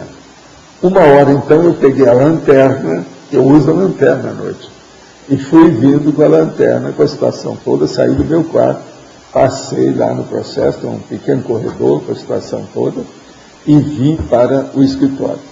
No escritório, a hora que eu entro, eu ligo a luz à direita, ligo esses dias, devido ao processo que está aí, mudança de tempo, eu ligo o exaustor grandão e ligo o computador. Essa noite estava frio. Eu então, o que eu fiz? Lá eu tenho uma blusa. Vocês viram que ontem eu estava de blusa aqui. Eu coloco a blusa para me sentir bem, para não pensar no corpo. Então, eu coloquei a blusa e fico lá. A hora que o computador, porque o meu computador às vezes demora um pouco, porque todos os arquivos são demorados, que é grandão. Então, a hora que chega, eu vejo o trabalho que já está, já tudo encaminhado na boca para ser feito, que eu já deixei na tarde de ontem. A hora que acaba aqui, por exemplo, eu já faço todo o processo para amanhã. Então, eu já deixo lá fora para a turma pegar o material que foi escolhido hoje pela eleição. Eu faço isso imediatamente depois que eu chego em casa. Às 3 horas eu não tenho mais nada que ver com o dia de amanhã. Já estou pensando em outra coisa. Para mim é o dia depois de amanhã. Tudo então meu é encaixado. Tudo encaixa. E outra coisa, eu sei tudo que passa, cada coisa no seu lugar. Se tirar uma folha, saiu do jeito assim, ó, eu vou ver por quê. Ou foi a gatinha, o que houve. Uma outra coisa. No meu escritório, esses dias, tem uma lagartixinha desse tamanho. Eu já quis até dar um nome para ela, etc. De vez em quando ela aparece. Eu só vejo de madrugada. Como lá tem uma opção de coisa junto do computador, não tem jeito de pegá-la com, sabe? Nós temos um alçapão lá, um negocinho que a gente pega. Mas não tem jeito, que ela está no meio dos móveis. A gente teria que afastar tudo para tirar. E ela é pequenininha, novinha. Ela entra pelo processo, às vezes, da janela, lá do problema quando a gente abre. Então, eu sei tudo que ocorre em torno do processo. Por exemplo, os sons, os negócios que tem. Por que é que eu vejo, de vez em quando, que tem bicho lá fora? Eu vejo o barulho do som muda. Entendeu como é que é? E é um silêncio total. Aqui é ótimo para trabalhar, é o melhor lugar que eu já encontrei na vida. Agora, é também a melhor base intrafísica para meu trabalho mental somático que eu construí na vida até hoje, essa é a minha casa. Aí é fora de série. Tem tudo. Agora, é lógico que essa turma toda me ajuda. A Kátia, a Adriana, a Rosa, um monte de gente aqui, né? Todos esses aí estão me ajudando demais. Tudo que eu preciso. Por exemplo, acaba meus papéis. Eu vejo que vai acabar, então eu peço para ela. Aí ela me manda várias caixas. Eu já tenho lugar de colocar. Tudo. Tem uma série de armários no meu escritório para isso. Por sinal, esse papel que eu estou usando agora é de outra marca, mas ele é bom. É mais ou menos igual ao outro. Mas é outra marca que a gente está usando. Mas a tendência, eu uso papel demais. A tendência é você ir além da programação, você A maioria do tempo é o seguinte, eu marco uma coisa para, vamos dizer, não, eu vou demorar nisso aqui 2 semanas. Quase sempre em 3 dias eu fico com aquilo tudo. A minha técnica é essa, quase sempre é essa. Agora, eu nunca faço a programação para me apertar.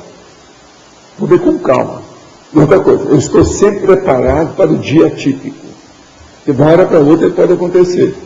Alguma coisa na minha saúde, alguma intercorrência com os outros, algum processo extra. Você tem que estar preparado para o dia extra, o dia típico, não tem jeito. Agora, o meu turno mental somático, é isso que você está perguntando, nós já debatemos isso aqui. Valdo, eu mostro mais ou menos aquilo. Você acha que hoje, esse ganho secundário que você tem de visar o autorrevezamento, já é um fator motivacional para você maior do que o trabalho em si? Não.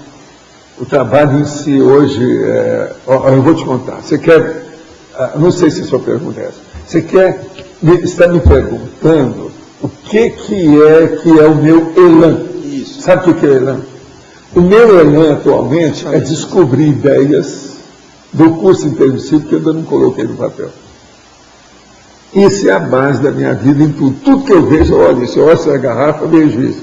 Eu olho isso aqui, eu vejo isso. Olho a pessoa, eu vejo isso. Essa é a vida. O meu elan, o que me dá mais força é essa situação. Agora, o que eu vejo que isso é o fim de tudo. E não tem fim.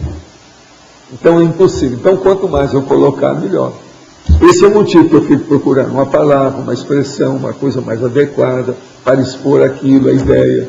E eu fico colocando períodos, frases, tópicos, parágrafos novos, na maioria dos verbetes.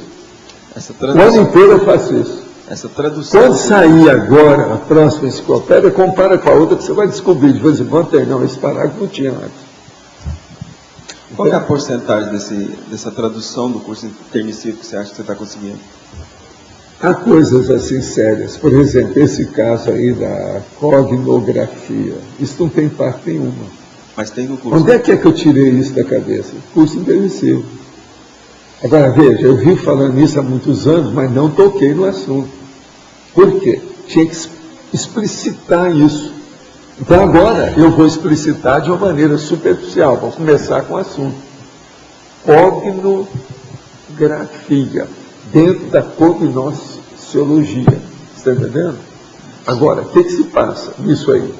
Eu vou expor o quê? O que é que compõe esse corpus de ideia para mim? No caso, eu vou expor isso na definição. É, por exemplo, apontamento, anotações, notas. Está entendendo? Memorando, memento, tudo é a mesma coisa. É aquilo que é o processo escrito. Por exemplo, a escrita, escritos, também é. Então, por exemplo, os originais da gente, as minhas anotações aqui, ó, é isso aqui. Isso está dentro do processo. Entende? Tá. Veja bem, grafia. Aquilo que você escreve. Outra coisa, a base do processo nosso, da Mega Gescom, é escrever livro. Está dentro disso. Então, a cognografia é um negócio que vocês vão ver daqui para frente. A noção dessa ideia, o conteúdo disso. As próximas vidas de vocês estão estigmatizados com isso. E essa palavra não tem ainda no UAS, por exemplo. Você entendeu aí o negócio novo? A coisa nova? No entanto, eu falo cognografia. A pessoa vai começar a pensar, pelos conceitos que tem, baseado no prefixo e no sufixo, ela pode chegar a uma conclusão dessa. Agora, eu então pedi para a Ami examinar na internet. Ela pegou um livrão, na mesma hora do material todo que tinha. Mas outras pessoas estão falando, mas na base da cosmografia, mas não da cognição. Quer dizer, seria o conhecimento generalizado. Eu não. Eu estou particularizando aqui.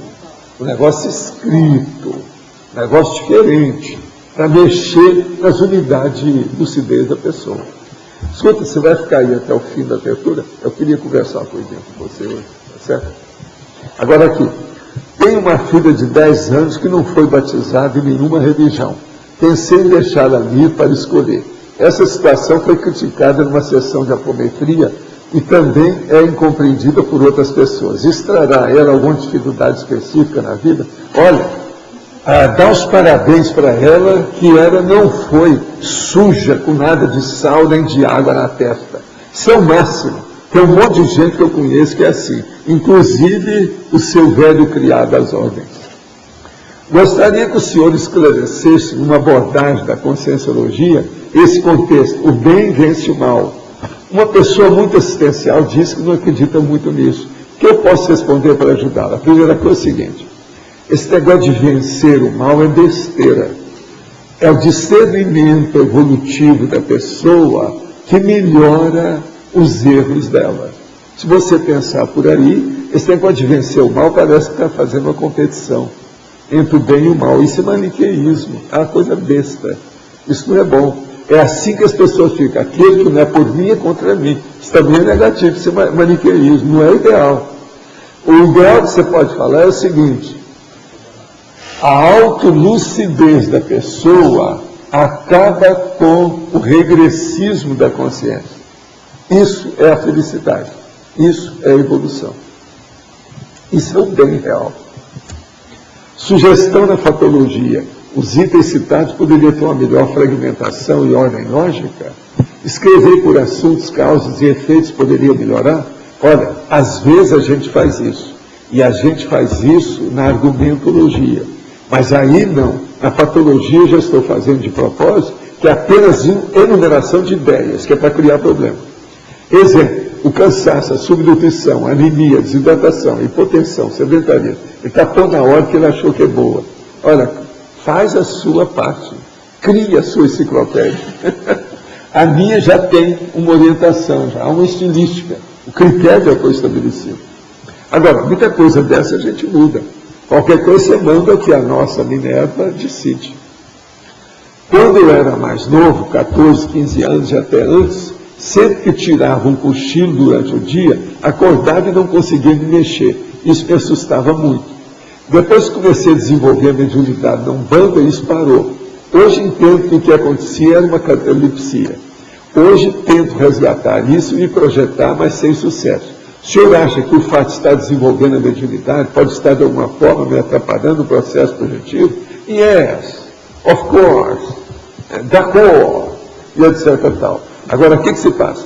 Na Umbanda, eles querem que você seja um traste, ou seja, eles querem colocar uma canga em cima de você, porque é um guia cego que te orienta.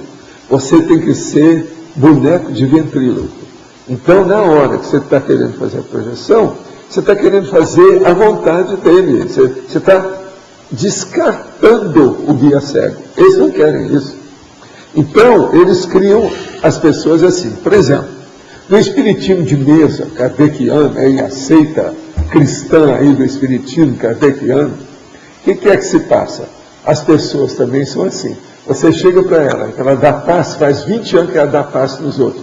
Você chega e joga energia num determinado chakra. Ela não sabe localizar. Por quê? Ela está seguindo o que o guia cego dela faz para dar um passo.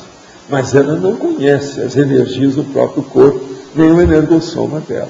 É justamente isso. Se você quiser melhorar, tem que sair de tudo isso e acabar com o processo. Se libertar do problema do guia cego, porque senão não vai não.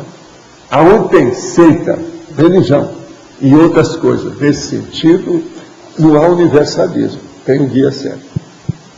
A síndrome de burnout, caráter depressivo, esgotamento físico e mental se enquadra em todos os 12 verbetes da remissiologia desse verbete sobre cansaço?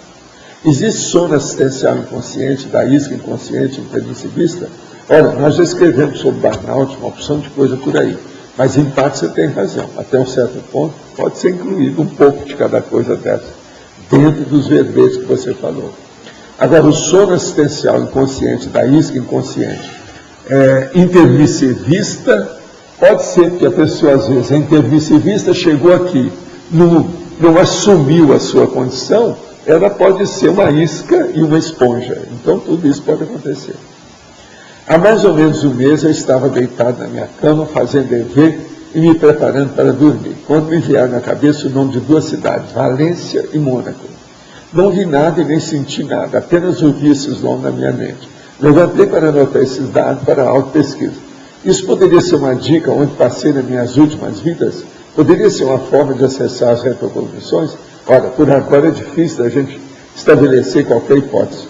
O melhor é anotar e ver o que acontece. Se isso tem valor, o próprio amparador vai inspirar você a respeito dos assuntos. Anote tudo. Aí vem a cognografia. Recentemente adquiri uma enciclopédia francesa sobre oráculos, Encyclopédie de la Divination, onde consta mais de 270 tipos diferentes de oráculos usados pela humanidade. De que modo isso, os oráculos, pode ter auxiliado o desenvolvimento do parapsiquismo? O livro escreve sobre a experiência fora do corpo como um modo de se ver o futuro. A experiência do senhor com projeção confirma isso? Ora, ver o futuro é um negócio bobo. O negócio nosso é ver o presente, que já é o futuro. Isso é que interessa. A todas as precognições que nós temos, é relativo também ao processo de presente, ao presente, porque o presente já é o futuro. Então, o negócio mais sério é o seguinte: os problemas de oráculo, aqui, por exemplo, eu venho falando, todo mundo aqui foi Pitya e pitonisa. E a maioria ainda é muito sensitivo na situação. Só que tem que agora, num nível mais elevado, cosmoético, vendo prioridade evolutiva e outras coisas mais dentro da PROEX. Então, isso tudo mudou. Essa enciclopedia ela é boa para você ver a parte histórica dessas coisas. E fica por aí. O mais é ver o que você está fazendo hoje com o estado vibracional. Eu garanto para você que com tudo isso, lá não está falando estado vibracional, nem arco voltaico, nem também na mega euforização. Chato. Qual a melhor postura quanto ao cansaço no local de trabalho, com plantão de 12 por 36 horas? Há período que demora 3 dias para recuperar as forças. Olha, a melhor coisa que tem é cair fora disso.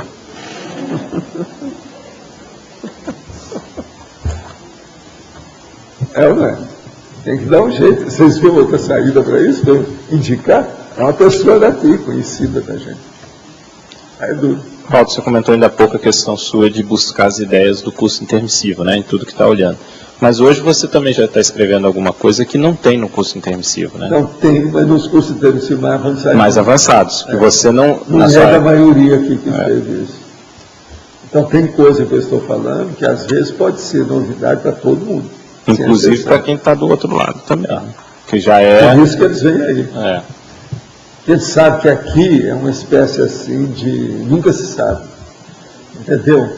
É um ponto de interrogação. Vale tudo. Aqui é a luta do vale tudo contra as ideias. Surge tudo. Então pode ser que melhore. Agora, isso, por outro lado, também aumenta a responsabilidade, porque não tem nada igual hoje, né? Hoje, na Terra, assim, se a gente for olhar... Vamos fazer força, mas não tem nada igual. Tem muita gente melhor que a gente, né? Pensa meu tanto de evoluciólogo, serenão.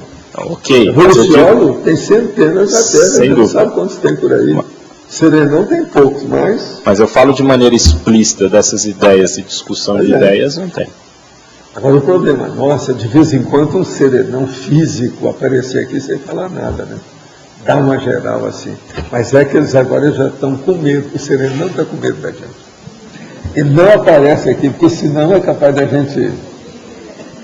Vamos cheirar, ó, pega! Nós já estamos com o focinho para testar o serenão, já estamos cheirando o serenão. perguntar, será que ele é? Mas é. Só que... Começa a ver, será que ele é aí, como é que fica? Como é que fica isso? A situação é precária. Valdo. Sim. Na parafatologia, página 68, último item. Último item da parafatologia, página 68. Um sono reparador pós-dessomático. Já foi falado? O sono reparador pós-dessomático. Você chegou no finzinho, não é isso? O sono é o seguinte, deixa eu explicar.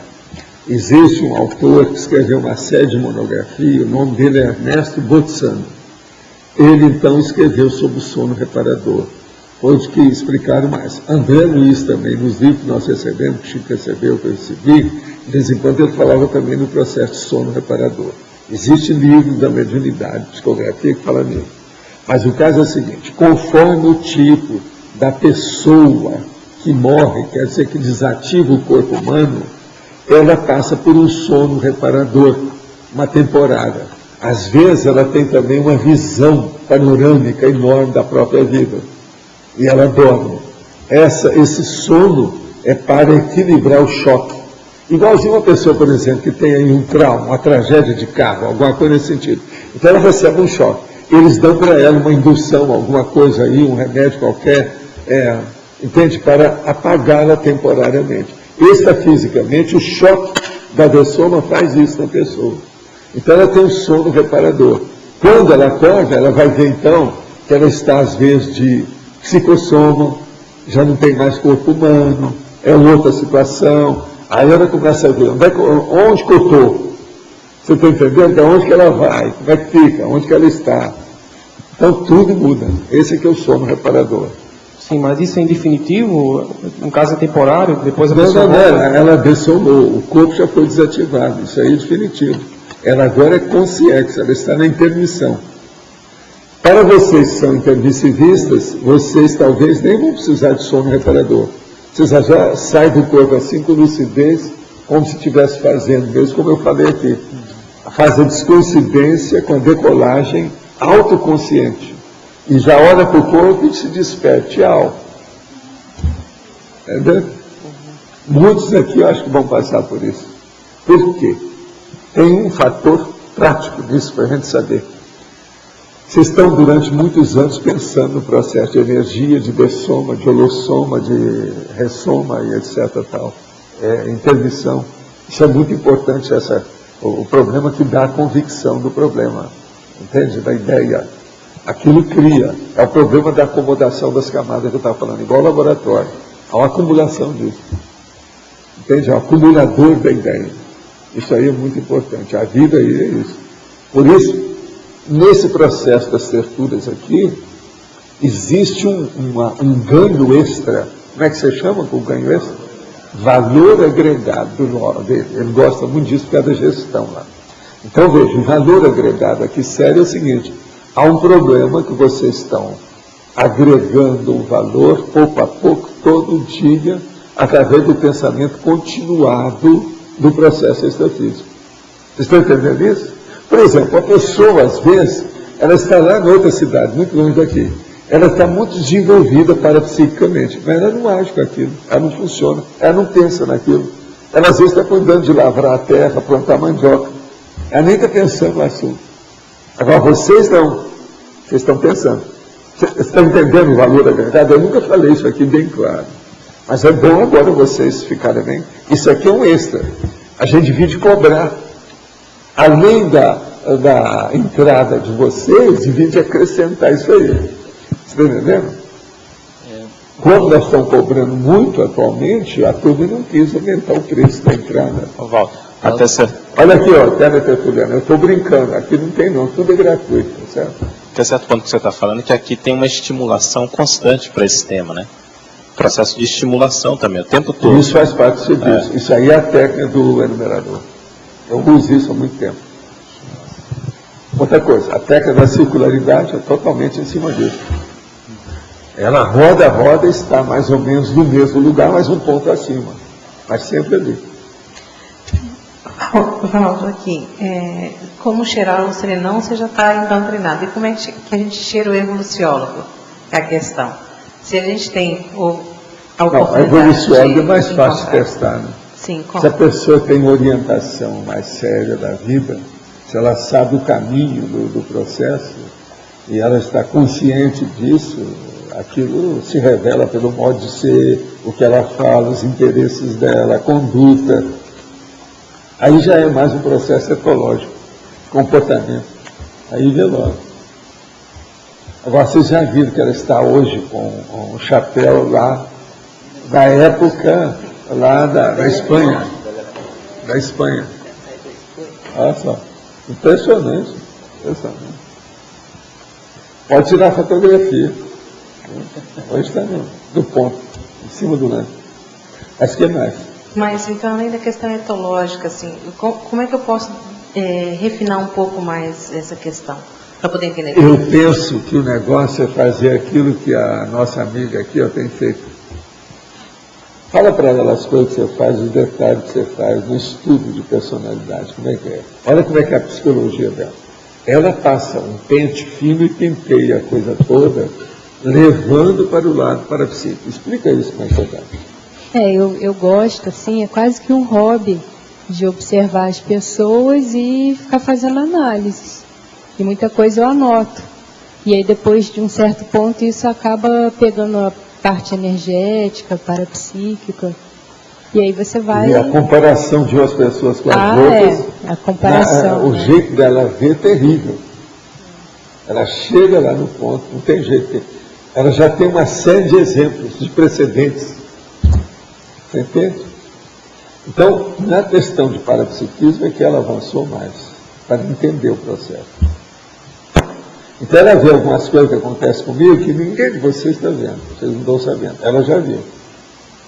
Agora veja, o pior jeito, ou vamos dizer, o mais avançado processo de estudar o parapsiquismo é através das deduções.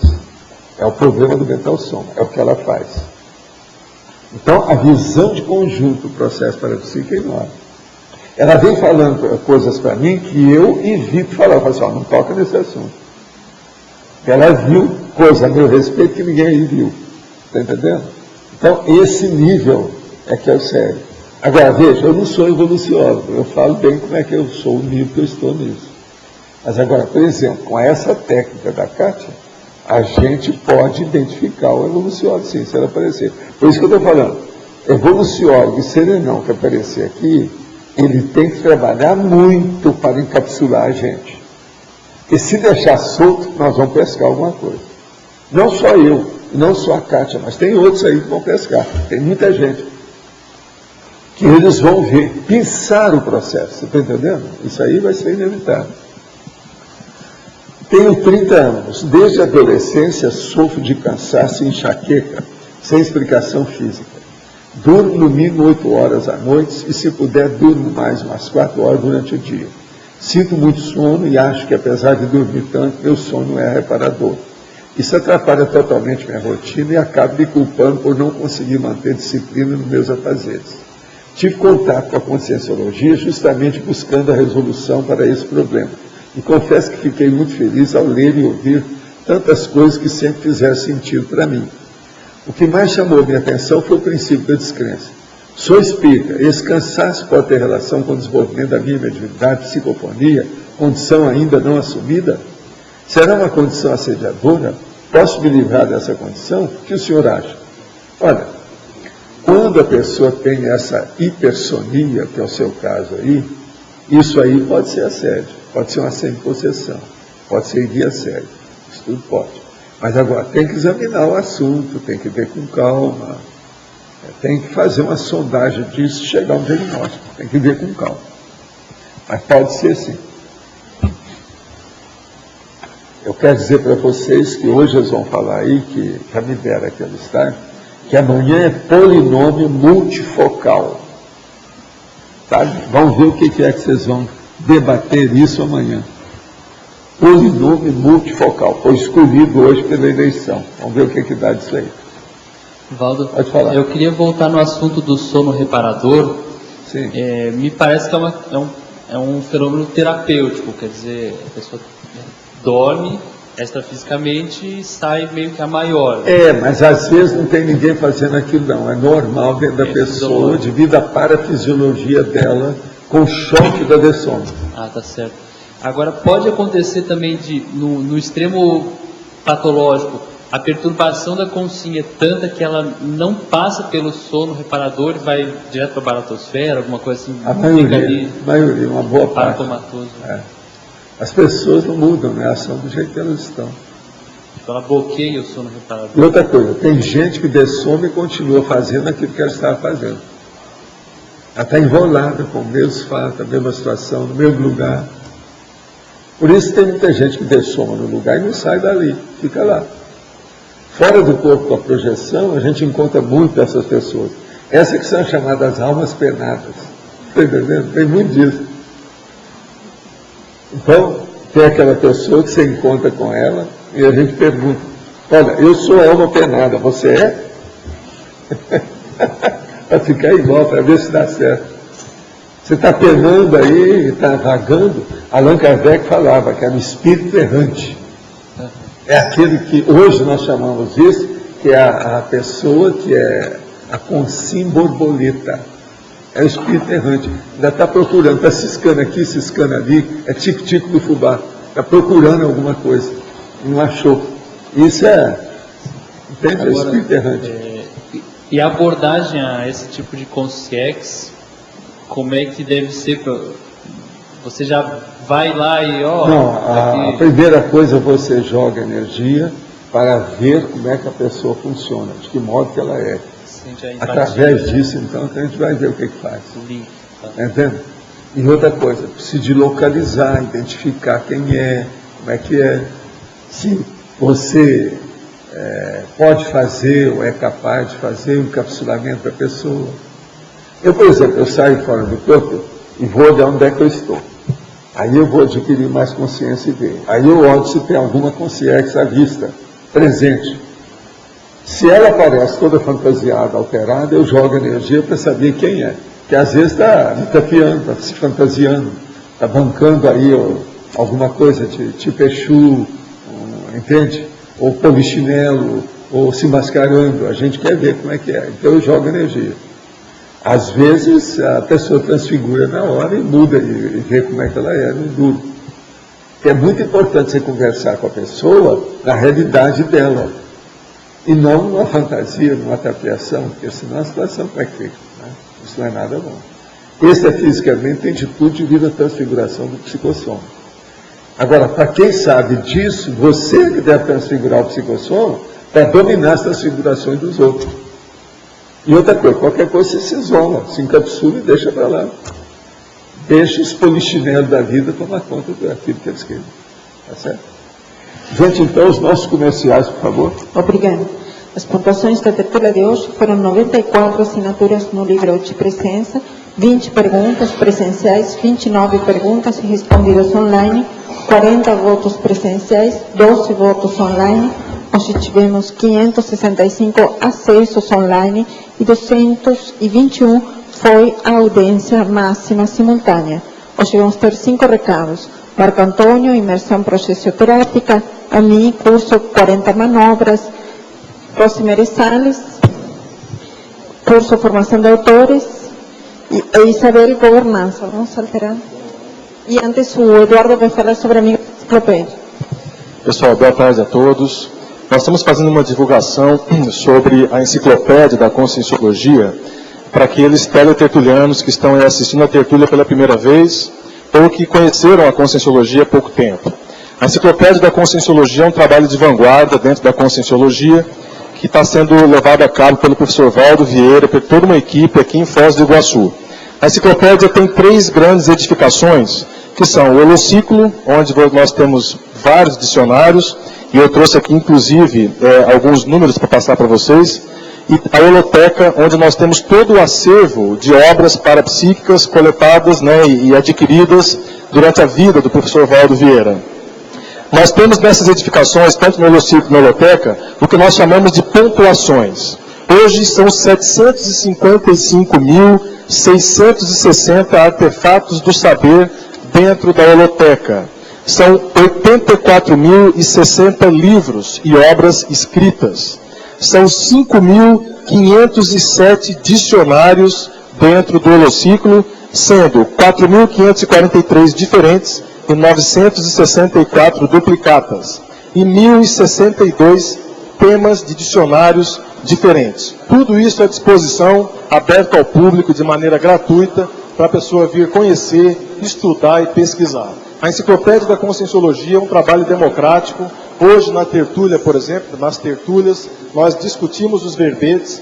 Esses verbetes vão fazer parte da enciclopédia e as pessoas podem, além de participar, de fazer críticas ao verbete, também sugerir temas, inclusive escrever o verbete. Nós temos um curso chamado Verbetografia, que acontece toda segunda-feira à tarde, onde é aberto para as pessoas que tiverem interesse em aprender a fazer um verbete.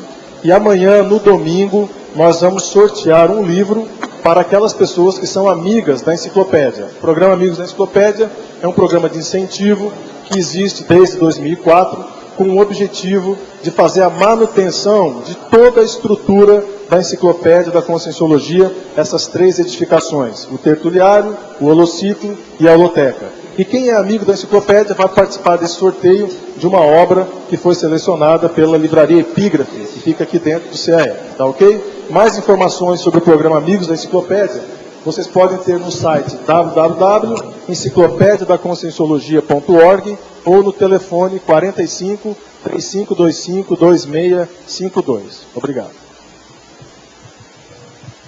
Bom, meu boa tarde aos tertulianos e teletertulianos. A OIC convida a todos para o primeiro curso de campo aqui no campus da OIC, tá? A ser realizado aqui em Foz do Iguaçu, nos dias 30 de abril, 1 e 2 de maio de 2010. É o curso Imersão Progestoterápica. A gente gostaria de ressaltar o momento festivo, o momento de estímulo para todas as pessoas participarem nesse evento, porque para nós, mais uma vez a gente repete, é um momento histórico. É o primeiro curso de campo aqui no campus da OIC, ok? Quem quiser participar, a gente lembra que é um curso sem pré-requisito, e maiores informações no telefone 45 3025 1404. E-mail cursos @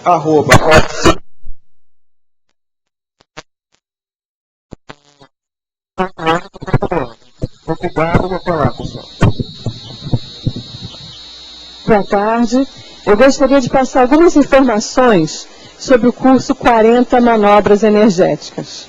Ele vai acontecer aqui no CAEC. Ele vai acontecer em 2 módulos, são 2 finais de semana. O primeiro, 15 e 16 de maio, o segundo, 12 e 13 de junho. O horário de início do curso é sábado às 8h30 e ele termina aos domingos às 17 horas, para quem está interessado em saber o horário de voo. O curso é ministrado pelo professor Mário Oliveira e é um curso eminentemente prático. Nós vamos ter oportunidade, estamos exercitando cada uma das 40 manobras energéticas, que é o título do curso. Informações na recepção do CAEC, o telefone é 45 3525 2652. Obrigada. Pessoal, boa tarde. Nós estamos aqui para convidá-los, para reforçar o convite, para a segunda reunião do Conselho dos 500, que será realizada hoje, das 16 às 18 horas, no auditório do Discernimento. A pauta de votação, dessa vez, do Conselho dos 500, será a aprovação do regulamento de funcionamento da Comissão de Gestão do Conselho dos 500 e a escolha do pórtico da Cognópolis. É interessante ressaltar que o pórtico da Cognópolis é a fachada, o cartão de visita da Cognópolis e da Conscienciologia em Foz do Iguaçu. Daí a importância de todos os cognopolitas participarem desse processo. Quem quiser mais informações sobre o andamento das atividades, o site www.c500.org.br tem toda a documentação do Conselho dos 500 até o momento. Obrigado. As pessoas que têm interesse em escrever seus livros conscienciológicos, que já estejam escrevendo ou que pretendem escrever, o curso de formação de autores é a atividade que nós temos de maior profundidade em relação ao estudo da escrita conscienciológica de livros. Então, a pessoa ela tem uma visão de conjunto de como escrever a obra, estruturar, plano da obra, definir público-alvo, técnicas já utilizadas, tudo que agentes facilitadores, dificultadores. Então, esse curso ele vai ter início em maio e as inscrições elas podem ser feitas na recepção do CAEC. Obrigada. Atenção, por favor. Boa tarde. Estarei falando aqui sobre 2 pontos importantes para todos da CCCI, também para os teletertulianos. Domingo, às 15 horas, nós teremos o evento que é sobre a governança conscienciocêntrica da CCCI. Será às 15 horas no discernimento, a apresentação do trabalho do grupo de trabalho do voluntariado. Então, quem tem algo a ver com a questão do voluntariado é importantíssimo estar presente lá, todos nós que somos voluntários, né? A importância do papel de vocês e nosso também. E gostaria de convidar também para a conferência online, que vai ocorrer daqui a 1 hora, às 15h30, com o tema Consciência Ambiental, às 15h30, no site da Apex, www.apexinternacional.org. Quem quiser estar presente pode também na sala da repreendência. Gostaria de complementar alguma coisa? Muito obrigado.